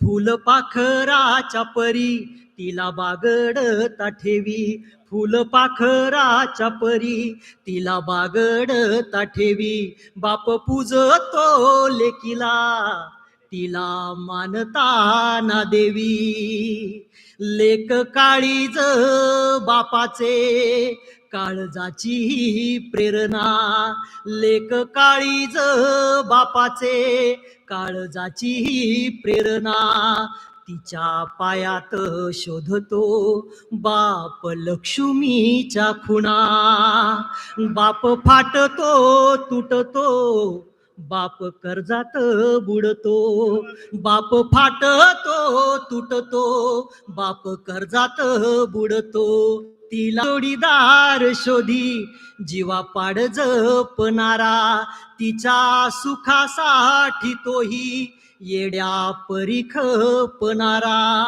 तिच्या सुखासाठी तोही येड्या परी खपणारा, बाप नाही हो लावित वरवरची ती माया, बाप नाही हो लावित वरवरची ती माया, लेकीसाठी पडू जाई कुणा कुणाच्याही पाया, बाप उभारतो तिचा थाटा माटाचा संसार, नाही ठेवीत कशाची तिच्या सुखात कसर, नाही ठेवीत कशाची तिच्या सुखात कसर, बाप दुरून पाहतो तिचा चेहरा हसरा, बाप दुरून पाहतो तिचा चेहरा हसरा, तिचे भेटायला येणे त्याचा दिवाळी दसरा, तिचे भेटायला येणे त्याचा दिवाळी दसरा, कुणी ऐकला का सांगा कधी बापाचा हंबर, कुणी ऐकला का सांगा कधी बापाचा हंबर, लेक सोडताना घर, लेक सोडताना घर त्याचे फुटते अंबर, काळजाचे त्याच्या तेव्हा, काळजाचे त्याच्या तेव्हा होय असे पाणी पाणी, काळजाचे त्याच्या तेव्हा होय असे पाणी पाणी, एकांतालाच कळते, एकांतालाच कळते बाप लेकीची कहाणी, बाप लेकीची कहाणी, सोनपरीची कहाणी. धन्यवाद. 55 कवी आहेत, त्यामुळे आपण ते संपले की मग वनसमोर करूया. हा, बरोबर आहे की नाही? सगळ्या कवींची एक एक कविता ऐकूया आणि तुमची जर थांबण्याची तयारी असेल तर हम भी कुछ कम नहीं. हा, देखता है जोर कितने बाजुए कातिल में है. तुम्ही जोपर्यंत बसायची तयारी आहे तोपर्यंत आमच्या कवींची पण तयारी आहे. आम्ही कवी डायऱ्या घेऊन आलेलो असतो. अजीम नवाज राहीच्या 2 ओळी मला आठवल्या. अजीम नवाज राही असं म्हणतो, माहेरच्या साध्या झुळकीनेही, माहेरच्या साध्या झुळकीनेही सुधारते सासूरवासिनीची ढासळणारी प्रकृती. माहेरच्या साध्या झुळकीनेही सावरते सासूरवासिनीची ढासळणारी प्रकृती. आणि मी धास्तावलो की येतो कवितेच्या आश्रयाला, आणि धास्तावलो की येतो कवितेच्या आश्रयाला. हे कवी संमेलनाचे कवी आहेत, त्यांच्या कविता तुम्ही ऐकतातच आहे मित्रांनो, म्हणजे या स्टेजवर नाहीये, त्यांच्या पण कविता आम्ही तुमच्यासाठी घेऊन आलेलो आहे. मला एकदा तृप्ती अंधारे म्हणाल्या होत्या उस्मानाबादमध्ये, सर आमच्याकडे कवी संमेलन झाली की सूत्रसंचालनामध्ये तुमच्याच कविता म्हणतात म्हणे लोक. मी त्यांना एक उत्तर दिलं होतं. मी म्हटलं पूर्वी मी कवी संमेलनाला जायचो, आता मी घरीच असतो, कविता जातात म्हटलं. अशा कविता जेव्हा पंख फुटतात आणि उडू लागतात तेव्हा खरी कवितेची गंमत आपल्याला अनुभवायला मिळते. आता एक आगळा वेगळा कवी मी आपल्यासमोर सादर करतोय, ज्यांना आजच्या या अखिल भारतीय साहित्य संमेलनाचं संमेलन गीत लिहिलंय. मिलिंद गांधी. ओठावरची शहर हा त्याचा कविता संग्रह आहे. या संमेलनाच्या संमेलन गीतामुळे ते सगळ्यांच्या काळजात त्यांनी स्थान मिळवलेलं आहे. कवी गोविंद पुरस्कार, प्रभाकर वैद्य पुरस्कार, मराठी चित्रपटासाठी गीत लेखन केलेले आहे त्यांनी. गीतलेखनाचे अनेक पुरस्कार मिळालेले. मिलिंद गांधी, ओठावरची शहरे. गझलमध्ये, तरन्नुममध्ये फार सुंदर लिहितो तो. पण बघूया मिलिंदचा मूड काय आहे. मिलिंद गांधी. नमस्कार.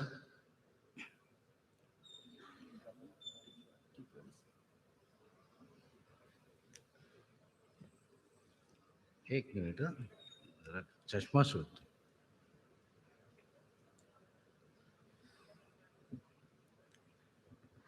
एक गझल आपल्या समोर सादर करतोय. झाड माझ्या संचिताचा भाग आहे. झाड माझ्या संचिताचा भाग आहे. झाड फुटल्या पालवीची जाग आहे. पेटतो बाहेर वणवा चांदण्यांचा. पेटतो बाहेर वणवा चांदण्यांचा. झाड जळत्या काजव्यांची आग आहे. पालखी दारात येता विठ्ठलाची. पालखी दारात येता विठ्ठलाची. झाड त्या दिंडीतला सहभाग आहे. राम आहे, कृष्ण आहे, बुद्ध आहे. राम आहे, कृष्ण आहे, बुद्ध आहे. झाड साऱ्या मीपणाचा त्याग आहे. आठवांचा हा सुगंधी श्वास घ्यावा. आठवांचा हा सुगंधी श्वास घ्यावा. झाड भरलेल्या फुलांचा बाग आहे. ना कुठे सोडून जाते या भुईला. झाड ना कुठे सोडून जाते या भुईला. झाड पक्क्या निश्चयाचा डाग आहे. आणि अंतिम, डोलते बेभान होते गात जाते. डोलते बेभान होते गात जाते. झाड म्हणजे सर्व प्रहरी राग आहे. झाड माझ्या संचिताचा भाग आहे. झाड फुटल्या पालवीची जाग आहे. धन्यवाद. मिलिंदच्या कवितेवरून रेगेंच्या मला 3 ओळी आठवल्या. सदानंद रेगे असं म्हणतात, ती जाताना तिचं रोपटही उपटून घेऊन गेली. ती जाताना तिचं रोपटही उपटून घेऊन गेली. मी तसाच विस्कटलेल्या मातीसारखा. मी तसाच विस्कटलेल्या मातीसारखा. आणि दुसरा तुकडा असा आहे, पाखरू उडालं म्हणून वर पाहिलं. पाखरू उडालं म्हणून वर पाहिलं तर चंद्रकोरीला तडा गेलेला. ही ताकद आहे कवितेची मित्रांनो. यानंतर वाल्मिक वाघमारे औरंगाबादून आहेत. प्रतिष्ठान, कवितारती, आपलं वाङ्मय नृत्य अशा प्रतिष्ठित नियतकालिकातून त्याची कविता प्रसिद्ध झालेली आहे. साहित्य अकादमीची प्रवास वृत्ती त्यांना मिळालेली आहे. आणि कवितेची पालखी वाहणारा हा एक वारकरी आहे. तुला प्रकाशनाचे आणि एकूणच अतिशय उत्तम दर्जाचे कविता संग्रह रसिकांपर्यंत पोहोचवणं हे त्यांनी स्वीकारलेलं व्रत आहे. आणि त्यांच्या व्रताला आम्ही शुभेच्छा देतो. वाल्मिक वाघमारे. कवितेचं शीर्षक आहे, सगळ्या भावनांना कडेवर घेऊन चालत राहिला. मी तर असा ओबड धोबड मायेची सावली द्यायची विसरून चाललेला. मी तर असा ओबड धोबड मायेची सावली द्यायची विसरून चाललेला. स्वतःलाच चावत विषाच्या ग्लानीत करुणेचा मोहर फुटू न शकलेला. स्वतःलाच चावत विषाच्या ग्लानीत करुणेचा मोहर फुटू न शकलेला. मृत्यूच्या भीतीने वाळत जाऊन हिरवेपणाची जिवंतता दृष्टी आड करत जाणारा. मृत्यूच्या भीतीने वाळत जाऊन हिरवेपणाची जिवंतता दृष्टी आड करत जाणारा. या अशा वेडेपणाच्या मध्यातच गाठलत. या अशा वेडेपणाच्या मध्यातच गाठलत. हळुवार मायेनं सगळ्या भावनांना कडेवर घेऊन चालत राहिलात. हळुवार मायेनं सगळ्या भावनांना कडेवर घेऊन चालत राहिलात. खोल आतले आवाज ऐकून काठावर उभे ओ देताना दिसलात. खोल आतले आवाज ऐकून काठावर उभे ओ देताना दिसलात. भीतीने घाबरून गेल्यावर तोरेनं जवळ घेऊन कान फुंकलेत. भीतीने घाबरून गेल्यावर तोरेनं जवळ घेऊन कान फुंकलेत. जगण्यातल्या सगळ्या विफलतेतही छोट्या छोट्या प्रेमाच्या जागा बघायला डोळ्यात नवीन चकाकी ओतलीत. जगण्यातल्या सगळ्या विफलतेतही छोट्या छोट्या प्रेमाच्या जागा बघायला डोळ्यात नवीन चकाकी ओतलीत. आटून गेलेल्या झऱ्यांना तहानलेली पाखरं दाखवून खडक खळखळत केलं. आटून गेलेल्या झऱ्यांना तहानलेली पाखरं दाखवून खडक खळखळत केलं. वाळून गेलेलं झाड पुन्हा फुटतं हा चिवट विश्वास उगून आणला. वाळून गेलेलं झाड पुन्हा फुटतं हा चिवटी श्वास उगून आणलात. कासाविशीच्या टोकावरून अलगत उतरवलं, कासाविशीच्या टोकावरून अलगत उतरवलं, डोंगरासारखं पसरून आत घेतलं, डोंगरासारखं पसरून आत घेतलं. जर अनिश्चितेत पेरलं इच्छेचं पीक, माझ्या अंतर्बाह्य अंधारावर शुभ्र चांदण्या सांडल्यात, माझ्या अंतर्बाह्य अंधारावर शुभ्र चांदण्या सांडल्यात. तुमच्या सुपी प्रार्थना पूर्ण व्हाव्यात म्हणून, तुमच्या सुपी प्रार्थना पूर्ण व्हाव्यात म्हणून मी उपटीन माझ्या हृदयातलं तण. धन्यवाद. वा वा. आत्मभक्ती अशी कविता त्यांनी लिहिलेली आहे आणि त्यांची सादरीकरणाची पद्धत आहे तशीच मित्रांनो. यानंतर अंजली बर्वे दुरून आले रत्नागिरीवरून, कलादालन पुराण वस्तू संग्रहालयाच्या संचालिका आहेत. एकूण 14 चरित्रांचं लेखन त्यांनी केलेलं आहे. काव्यवाचन, नाट्यवाचन, सूत्रसंचालन, व्याख्यात्या अशा अनेक पैलू त्यांच्या व्यक्तिमत्वामध्ये लपलेले आहेत. बघूया अंजली बर्वे आपल्यासाठी काय घेऊन आलेले आहेत.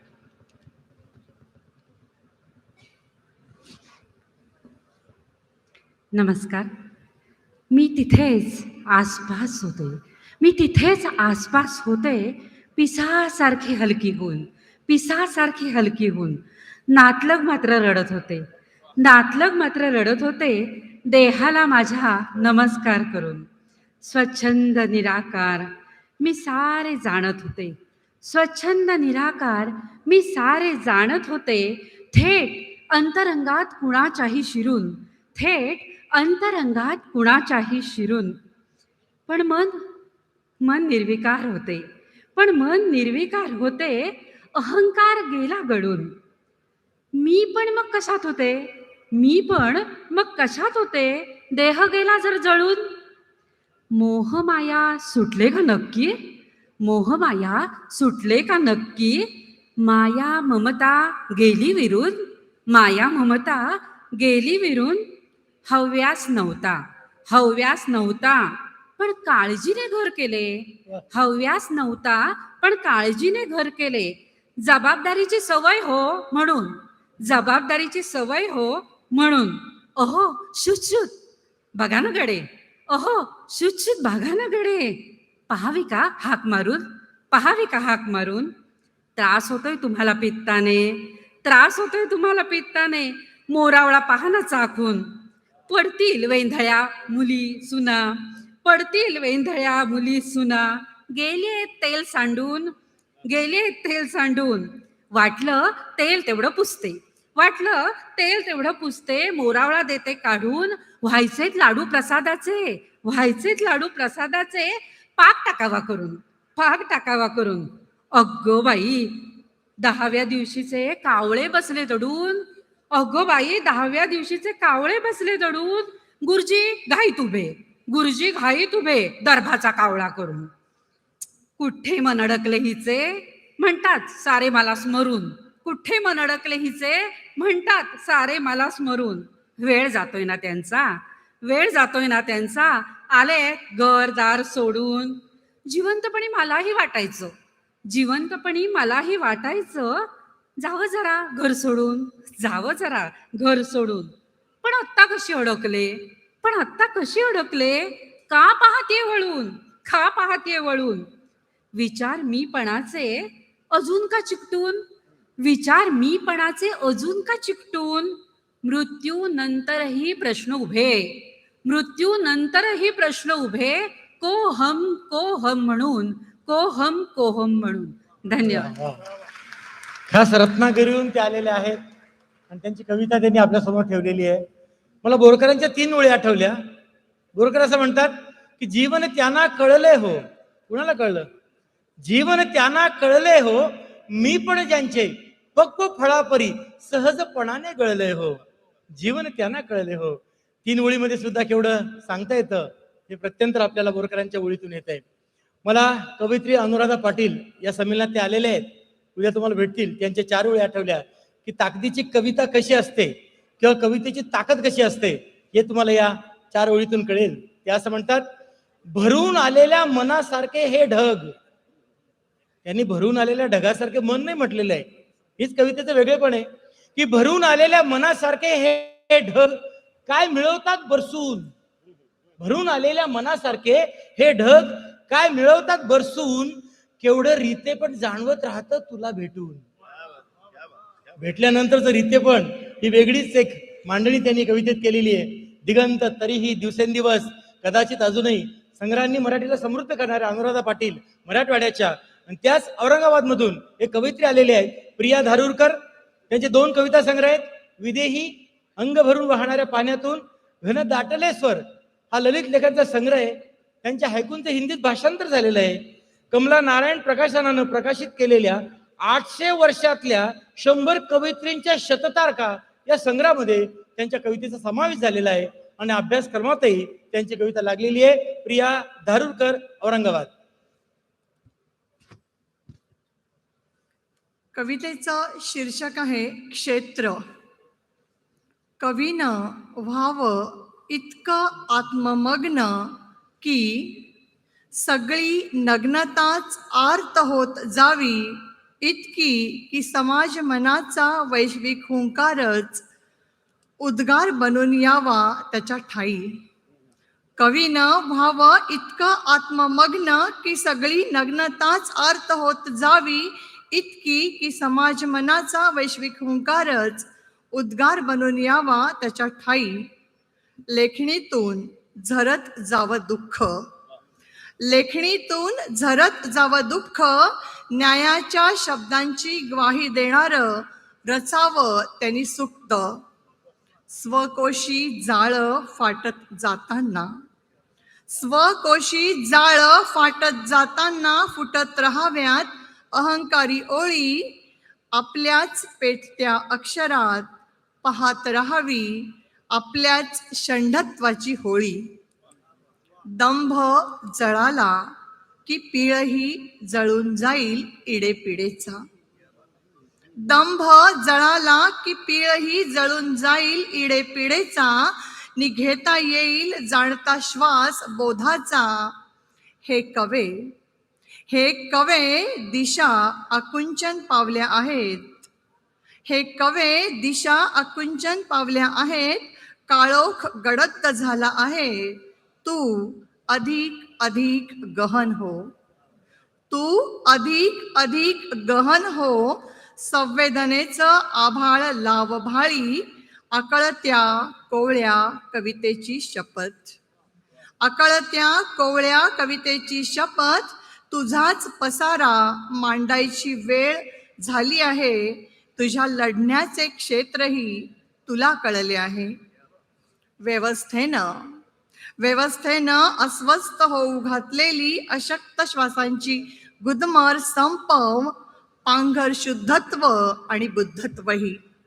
व्यवस्थेनं अस्वस्थ होऊ घातलेली अशक्त श्वासांची गुदमर संपव, पांघर शुद्धत्व आणि बुद्धत्वही. तडफडणाऱ्या भोवतालाची कर सुटका, प्रेयस होऊन लढू नकोस, प्रेयस होऊन लढू नकोस. तुझा प्रवास श्रेयसाचा आहे आणि तू समकालाचे भान असणारा एक कवी आहेस, आणि तू समकालाचे भान असणारा एक कवी आहेस. विसरू नकोस कधीही, विसरू नकोस कधीही, विसरू नकोस कधीही. धन्यवाद. अशा संपृक्त कविता. यानंतर इरफान शेख, चंद्रपूर, दुरून दुरून आलेत कवी.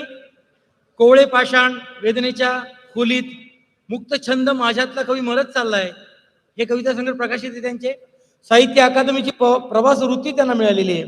एकूण 19 पुरस्कार त्यांना प्राप्त झालेले आहेत आणि अभ्यासक्रमातही कवितांचा समावेश आहे. इरफान शेख, चंद्रपूर. नमस्कार. छोटीशीच कविता आहे. कवितेचं शीर्षक आहे कवितेनं सतत बोलत राहिलं पाहिजे.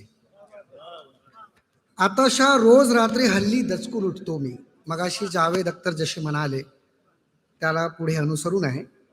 आताशा रोज रात्री हल्ली दचकून उठतो मी, दारावर कुणीतरी हाक मारल्याचा होतो भास, नाहीतर धार धार दार ठोकल्याची होते जाणीव.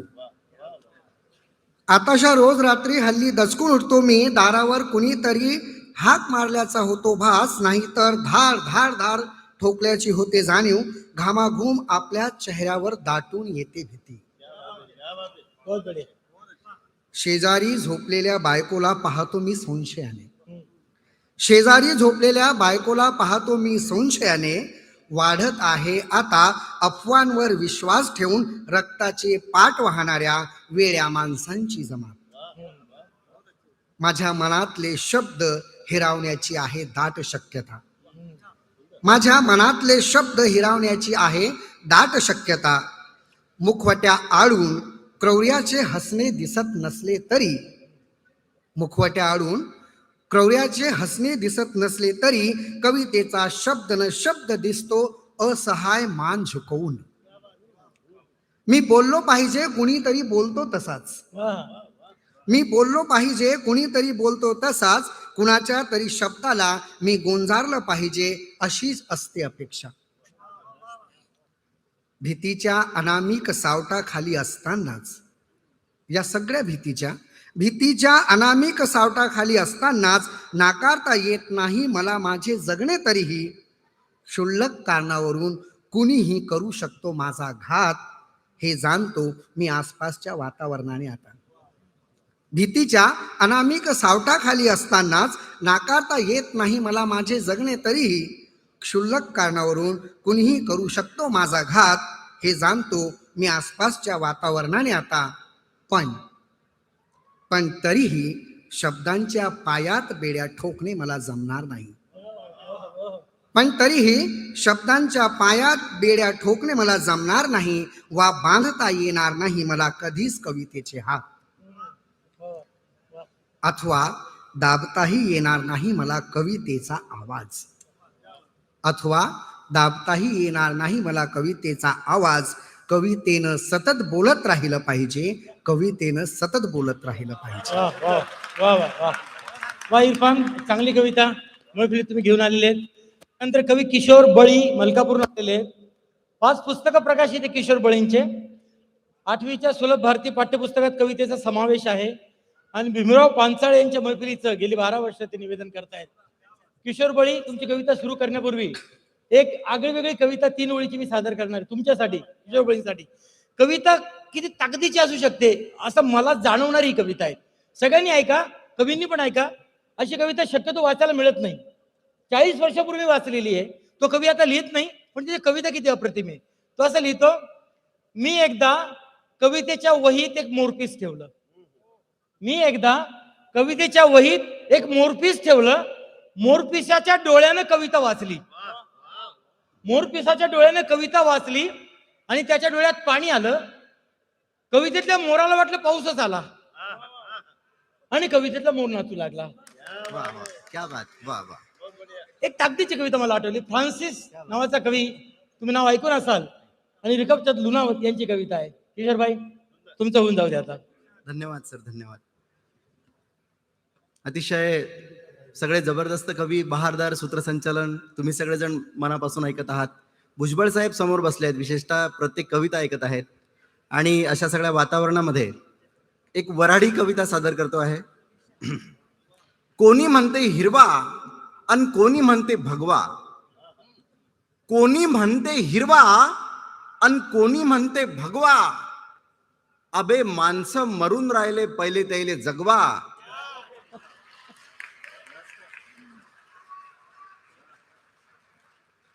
कोणी म्हणते हिरवा कोणी म्हणते भगवा. अबे माणसं मरून राहिले पहिले त्याले जगवा. ज्याच्या त्याच्या डोक्यात राजकारण भरलं, ज्याच्या त्याच्या डोक्यात राजकारण भरलं. दिल्लीतलं लबाडवार गल्ली बोळात शिरलं. घरात भांडणं, गल्लीत दंगे, गाव कोर्टात चक्रा मारित आहे, तरीही ग्रामपंचायत आपले सहर्ष स्वागत करीत आहे.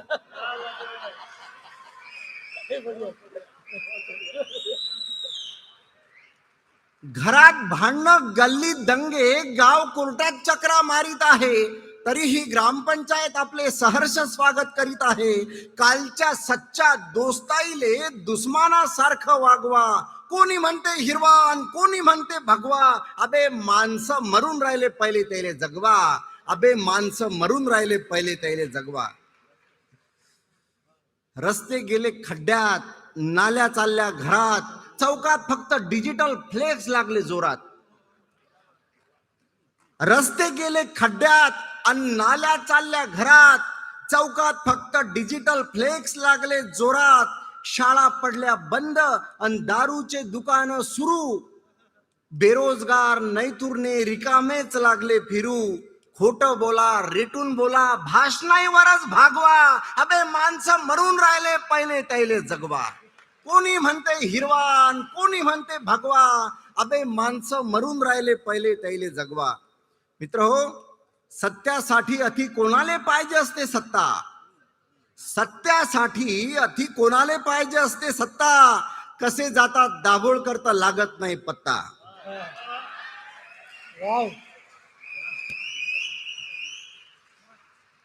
सत्यासाठी अति कोणाले पाहिजे असते सत्ता, कसे जातात दाभोळकर तर लागत नाही पत्ता. धर्माचा धंदा केला माणसं वाटले जातीत, पिढ्यान पिढ्या तुम्ही आमच्या आशाच घातल्या मातीत, पिढ्यान पिढ्या तुम्ही आमच्या आशाच घातल्या मातीत. विकासाची बेणकी फक्त बैला एवढी फुगवा, कोणी म्हणते हिरवा आणि कोणी म्हणते भगवा, अबे माणसं मरून राहिले पहिले त्याले जगवा, अबे माणसं मरून राहिले पहिले त्याले जगवा. हजारो कास्तकार घेऊन राहिले फाशी, पण सरकारच्या थोबाडावरची उठत नाही माशी. हजारो कास्तकार घेऊन राहिले फाशी, पण सरकारच्या थोबाडावरची उठत नाही माशी. आमचंच लेकरू सीमेवर देशासाठी मरते आणि त्याच्या नावानं तुमच्यावाली वोट बँक भरते. जात धर्म सोडा बे आता राष्ट्र धर्म जागवा, जात धर्म सोडा बे आता राष्ट्र धर्म जागवा, कोणी म्हणते हिरवा आणि कोणी म्हणते भगवा, अबे माणसं मरून राहिले पहिले त्याले जगवा, अबे माणसं मरून राहिले पहिले त्याले जगवा. धन्यवाद.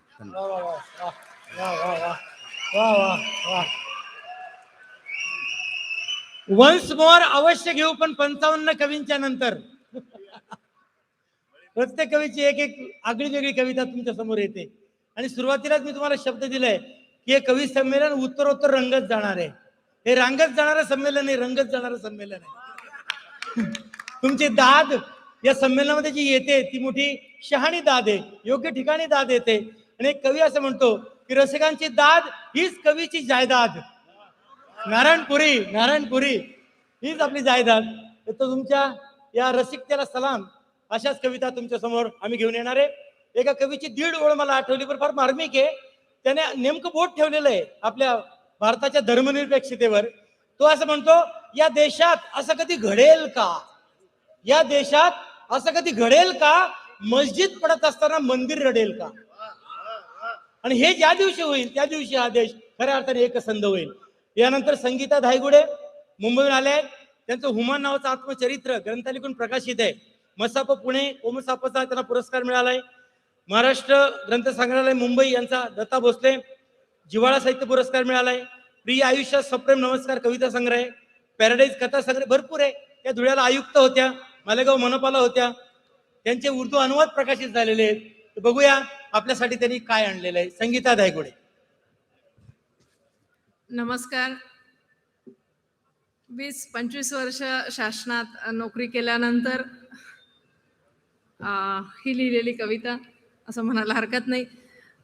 जे काही अधिकारी प्रशासनात प्रामाणिकपणे कर्तव्यदक्षपणे काम करत आहेत त्या सर्वांना समर्पित.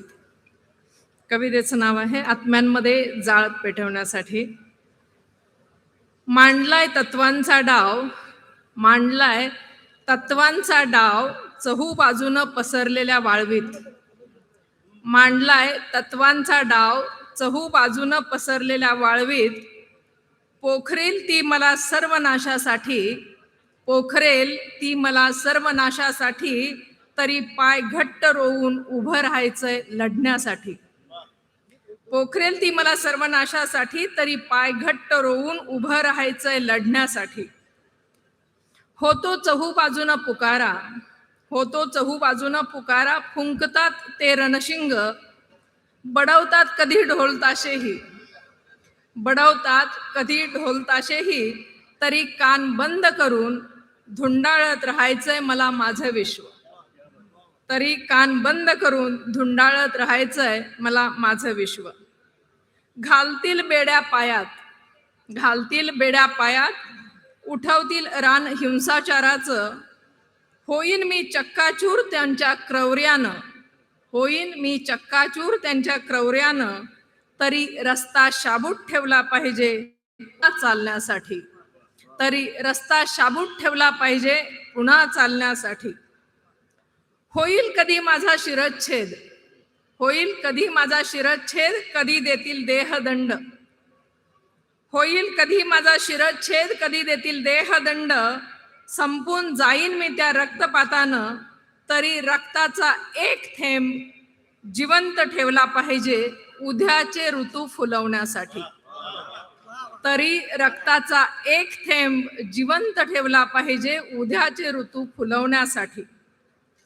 होईल कधी विध्वंस, होईल कधी विध्वंस, फुटतील बॉम्ब माझ्यावर, होईल कधी विध्वंस, फुटतील बॉम्ब माझ्यावर, जळून जाईन मी कदाचित, जळून जाईनही मी कदाचित, तरी मला उरलं पाहिजे सत्याच्या राखेत एक ठिणगी बनवून अनेक आत्म्यांमध्ये जाळ पेटवण्यासाठी, तरी मला उरलं पाहिजे अनेक आत्म्यांमध्ये सत्याच्या राखेत एक ठिणगी बनवून अनेक आत्म्यांमध्ये जाळ पेटवण्यासाठी.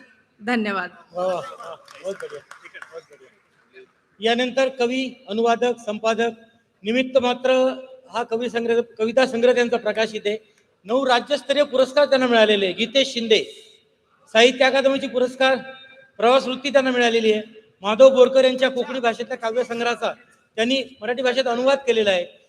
सुजन संवाद अधोरेखित या दिवाळी अंकाचं संपादन करतायत एक तरुण आश्वासक. मराठी कवितेतलं नाव गीतेश शिंदे. नमस्कार मित्रांनो. खरं तर महाभयंकर काळातून आपण पुढे सरकतो आहोत आणि ज्या वेळेला आपण लॉकडाऊन झालो होतो तेव्हा निसर्ग खऱ्या अर्थाने अनलॉक झाला होता. त्या काळाची ही कविता. कवितेचं शीर्षक आहे आपल्या जिव्हाळ्याचा विषय, लस. शिवलं गेलंय ओझोनचं अस्तर, शिवलं गेलंय ओझोनचं अस्तर, दरवळतंय वाऱ्यावर आंब्या फणसाचं अत्तर. शिवलं गेलंय ओझोनचं अस्तर, दरवळतंय वाऱ्यावर आंब्या फणसाचं अत्तर. हिमालयातून वाहत येते जणू दुधावरची मौस आहे, हिमालयातून वाहत येते जणू दुधावरची मौस आहे. वाहून गेली सर्व राख, कुणी धुतले गंगेचे पाय. हिमालयातून वाहत येते जणू दुधावरची मौस आहे. वाहून गेली सर्व राख, कुणी धुतले गंगेचे पाय. दिसू लागलीत नदी पात्रात तळाशी बुडलेली इच्छेची नाणी. दिसू लागलीत नदी पात्रात तळाशी बुडलेली इच्छेची नाणी. इतकं नितळ आरस पाणी खरंच असतं नदीचं पाणी.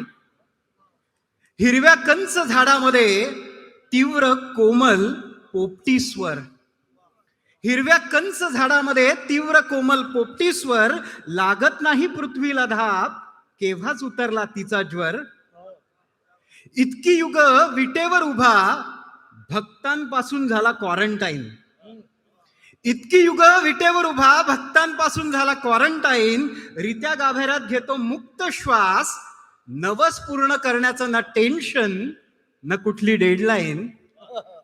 इतकी युग विटेवर उभा, भक्तांपासून झाला क्वारंटाईन. रित्या गाभाऱ्यात घेतो मुक्त श्वास, नवस पूर्ण करण्याचं ना टेन्शन न कुठली डेडलाईन. भीतीशिवाय पक्षी पोहतायत आभाळात, भीतीशिवाय पक्षी पोहतात आभाळात. बांधलंय घरट माशांनी समुद्रात, भीतीशिवाय पक्षी पोहतात आभाळात. बांधलंय घरट माशांनी समुद्रात. प्राणी दिसतायत रस्त्यावर नि माणसं पिंजऱ्यात कोंडलेली, प्राणी दिसतायत रस्त्यावर नि माणसं पिंजऱ्यात कोंडलेली. हस्तक्षेपाशिवाय जगाची सर्कस किती रंगलेली. प्राणी दिसतायत रस्त्यावर नि माणसं पिंजऱ्यात कोंडलेली. हस्तक्षेपाशिवाय जगाची सर्कस किती रंगलेली. वर्षानुवर्ष चुकले ठोके, आत्ता कुठे सापडते नस. वर्षानुवर्ष चुकले ठोके, आत्ता कुठे सापडते नस. माणूस नावाच्या विषाणू विरुद्ध निसर्गानं शोधली जालिम लस. माणूस नावाच्या विषाणू विरुद्ध निसर्गानं शोधली जालिम लस. धन्यवाद. एक नवा आणि वेगळा विचार जितेश शिंदे यांनी त्याच्या कवितेत मांडलाय की माणसाला निसर्गानंच बहुधा अशा प्रकारचं जगणं द्यायचा निश्चय केलेला आहे आणि म्हणून एकामागे एक वेगवेगळे व्हायरस आपल्या आयुष्यामध्ये येत आहेत. यानंतर रवी कोरडे औरंगाबादून दुसरं झालं नसतं गाव लोकवाङ्मय गृहाकडून प्रकाशित साहित्य अकादमीचा युवा साहित्य अकादमी पुरस्कार त्यांना मिळालेला आहे. विशाखा पुरस्कार, दाते प्रतिष्ठान, वर्धा पुरस्कार, ऑल इंडिया यंग रायटर्स फेस्टिवलमध्ये कविता वाचन, साहित्य अकादमीची प्रवास वृत्ती, अनेक भाषांमध्ये कवितांचे अनुवाद आणि आज आपल्यासाठी रवी कोरडे बघूया काय घेऊन आले आहेत. रवी कोरडे. धन्यवाद. माझ्या कवितेचं शीर्षक आहे मी एक घर बांधलंय शहरात. खर तर ज्या दरवाजातून मी प्रवेश करतो ते होतं एक झाड. खर तर ज्या दरवाजातून मी प्रवेश करतो ते होतं एक झाड ज्याच्या अंगा खांद्यांवर कितीतरी चिमुकल्या पंखांचे संसार होते. ज्याच्या अंगा खांद्यावर कितीतरी चिमुकल्या पंखांचे संसार होते. मी विस्थापित केलंय हिरवं झाड. मी विस्थापित केलंय हिरवं झाड. ह्या भिंतीतल्या विटांमध्ये जी माती आहे ती तर खरी त्वचा आहे पृथ्वीची. या भिंतीतल्या विटांमध्ये जी माती आहे ती तर खरी त्वचा आहे पृथ्वीची. जी खरवडून काढली आणि कितीतरी हिरवी दृश्य डिलीट करून हा लालसर रंग आला विटांना.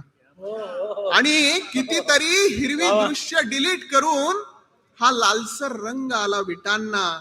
मी विस्थापित केलंय मातीला. जी वैशाखात तापली असती आणि झाली असती जिवंत दरसाल मिरगात.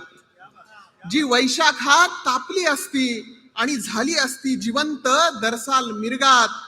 जी वाळू भरली मधोमध ती तर कितीतरी शंख शिंपल्यांचे वैभव घेऊन चमकत होती काजव्यांप्रमाणे.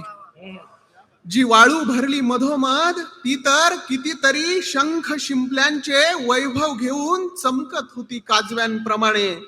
झुळझुळणाऱ्या नदीची पार्श्वभूमी होऊन मी विस्थापित केलंय वाळूला. आणि मोडली तिची कणखर होण्याची हजारो वर्षांची तपश्चर्या.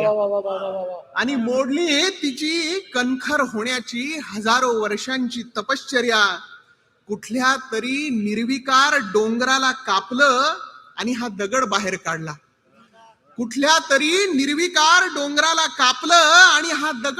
बाहेर. जो फरशीची बिछायत होऊन आलाय घरभर.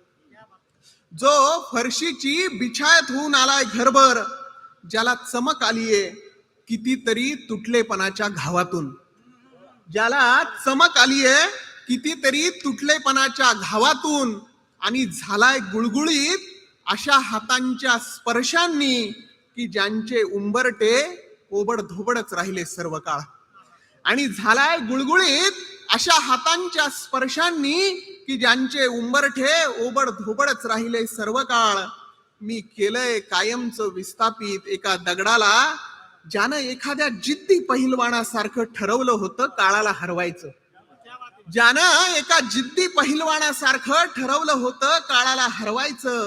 जो ढगालाही थांबवायचा हात उंचावून.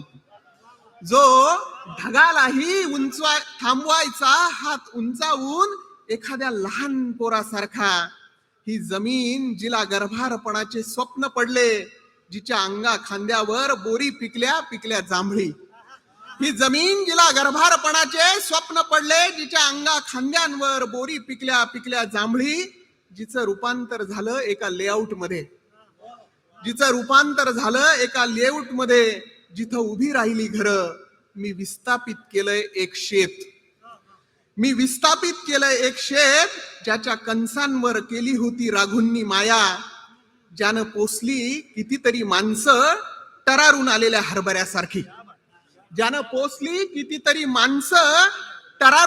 हरभऱ्यासारखी. आज एक चिमणी आली अंगणात.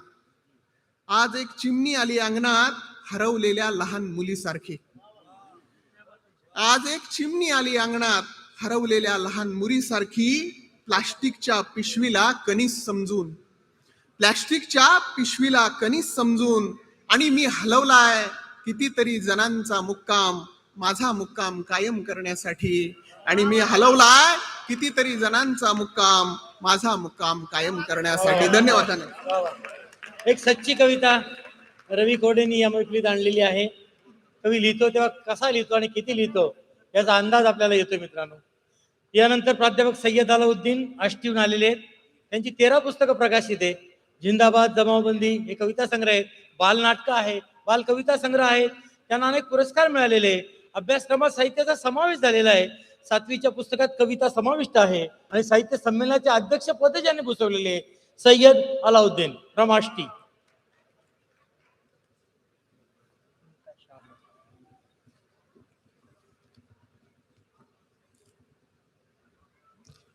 या कुसुमाग्रज नगरीमध्ये संमेलन घेणाऱ्या सन्माननीय भुजबळ साहेब आणि सर्व परिश्रम घेणाऱ्या सर्वांना मी या ठिकाणी सलाम करतो. कवितेचं नाव कविता. देशभक्त गेले आले देशी भक्त, देशभक्त गेले आले देशी भक्त, बाटलीत फक्त त्यांचा जीव. देशभक्त गेले आले देशी भक्त, बाटलीत फक्त त्यांचा जीव.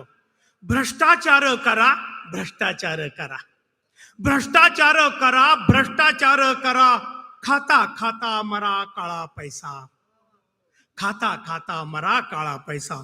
विकतात ढोंगी गुळाचाच मध, विकतात ढोंगी गुळाचाच मध, खोडीला औषध आहे कुठे, खोडीला औषध आहे कुठे.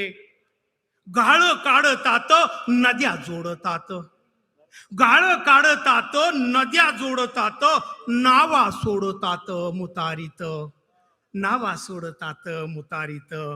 एकाएकी कसे चोट्टे झाले साव, एकाएकी कसे चोट्टे झाले साव, किती त्यांना भाव वधारला, किती त्यांना भाव वधारला. दूध काय पिता प्या की देशी दारू, दूध काय पिता प्या की देशी दारू. देश ठार मारू बाटलीत, देश ठार मारू बाटलीत. साप मुंगसाचे चक्क साटे लोटे, साप मुंगसाचे चक्क साटे लोटे. युद्ध खोटे खोटे खेळतात, युद्ध खोटे खोटे खेळतात. किती मोह आहे खुर्चीचा रे तुला, किती मोह आहे खुर्चीचा रे तुला. मूळ व्याध झाला बसू बसू, मूळ व्याध झाला बसू बसू. कधी गोडी शेव कधी कंदी पेढे, कधी गोडी शेव कधी कंदी पेढे. घुगऱ्या तिकडे उदो उदो, घुगऱ्या तिकडे उदो उदो. आदर्श गावाला दारू गुटक्याने, आदर्श गावाला दारू गुटक्याने. कशी हागवन लागलेली, कशी हागवन लागलेली. जम्बो पोस्टरांची भिंतीवर जत्रा, जम्बो पोस्टरांची भिंतीवर जत्रा, जम्बो पोस्टरांची भिंतीवर जगा जत्रा. बघा कसा कुत्रा धार सोडी, बघा कसा कुत्रा धार सोडी. उद्घाटनाआधी पूल येतो खाली, उद्घाटनाआधी पूल येतो खाली. सोय रे मवाली गुत्तेदार, सोय रे मवाली गुत्तेदार. कावळ्यांचे शाप ठरतात खरे, कावळ्यांचे शाप ठरतात खरे. कोकिळेची घरे घुबडाला, कोकिळेची घरे घुबडाला. बगळे मारती कावळ्याला मिठी, बगळे मारती कावळ्याला मिठी. मारी जग जेठी कपाळाला, मारी जग जेठी कपाळाला. मोजून शेल की हसडितो शिवी, मोजून शेल की हसडितो शिवी. मोजून शेल की हसडी तो शिवी, असे आम्ही कवी सत्याग्रही, असे आम्ही कवी सत्याग्रही, असे आम्ही कवी सत्याग्रही. खणखणीत आवाजातली सणसणीत कविता सय्यद अलाउद्दीन यांनी आपल्यासमोर ठेवली. यानंतर नीता शाह बडोद्याहून आलेल्या आहेत. त्या क्लिनिकल सायकॉलॉजिस्ट आहेत आणि काउन्सिलर आहेत. मराठी वाङ्मय परिषद बडोद्याच्या सचिव आहेत. कथालेखन, काव्यलेखन, मानसिक स्वास्थ्य या विषयांवर त्यांनी लेखन केलेलं आहे. नीता शाह यांना मी आवाहन करतो की त्यांनी त्यांची कविता मैफलीत घेऊन यावी. सायकॉलॉजिस्टला कविता कशी आकलन होते, आपल्याला वेगळ्या कवितेचा पैलू इथे ऐकायला मिळावा. नीता शाह.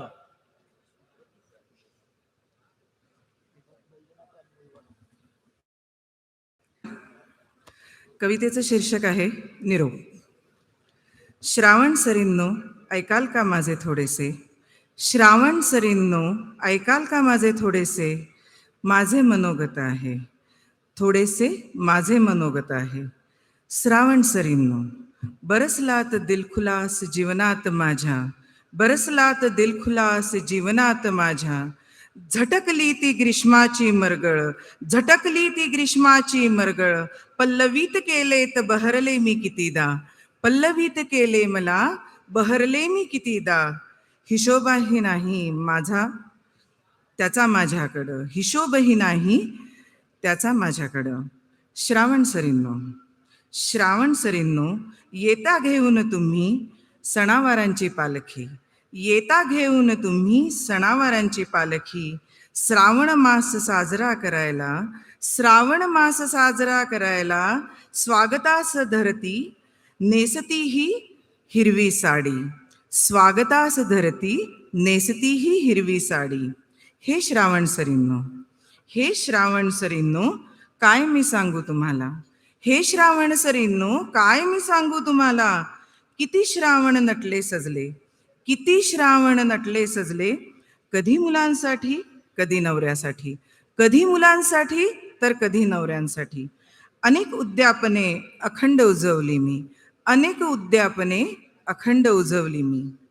उत्साहाने बाहेर यायच्या, उत्साहाने बाहेर यायच्या त्या साड्या भरजरी, उत्साहाने बाहेर यायच्या त्या साड्या भरजरी, लेऊन अलंकार विविध केल्या पूजा अर्चा मी, लेऊन अलंकार किती केल्या पूजा अर्चा मी.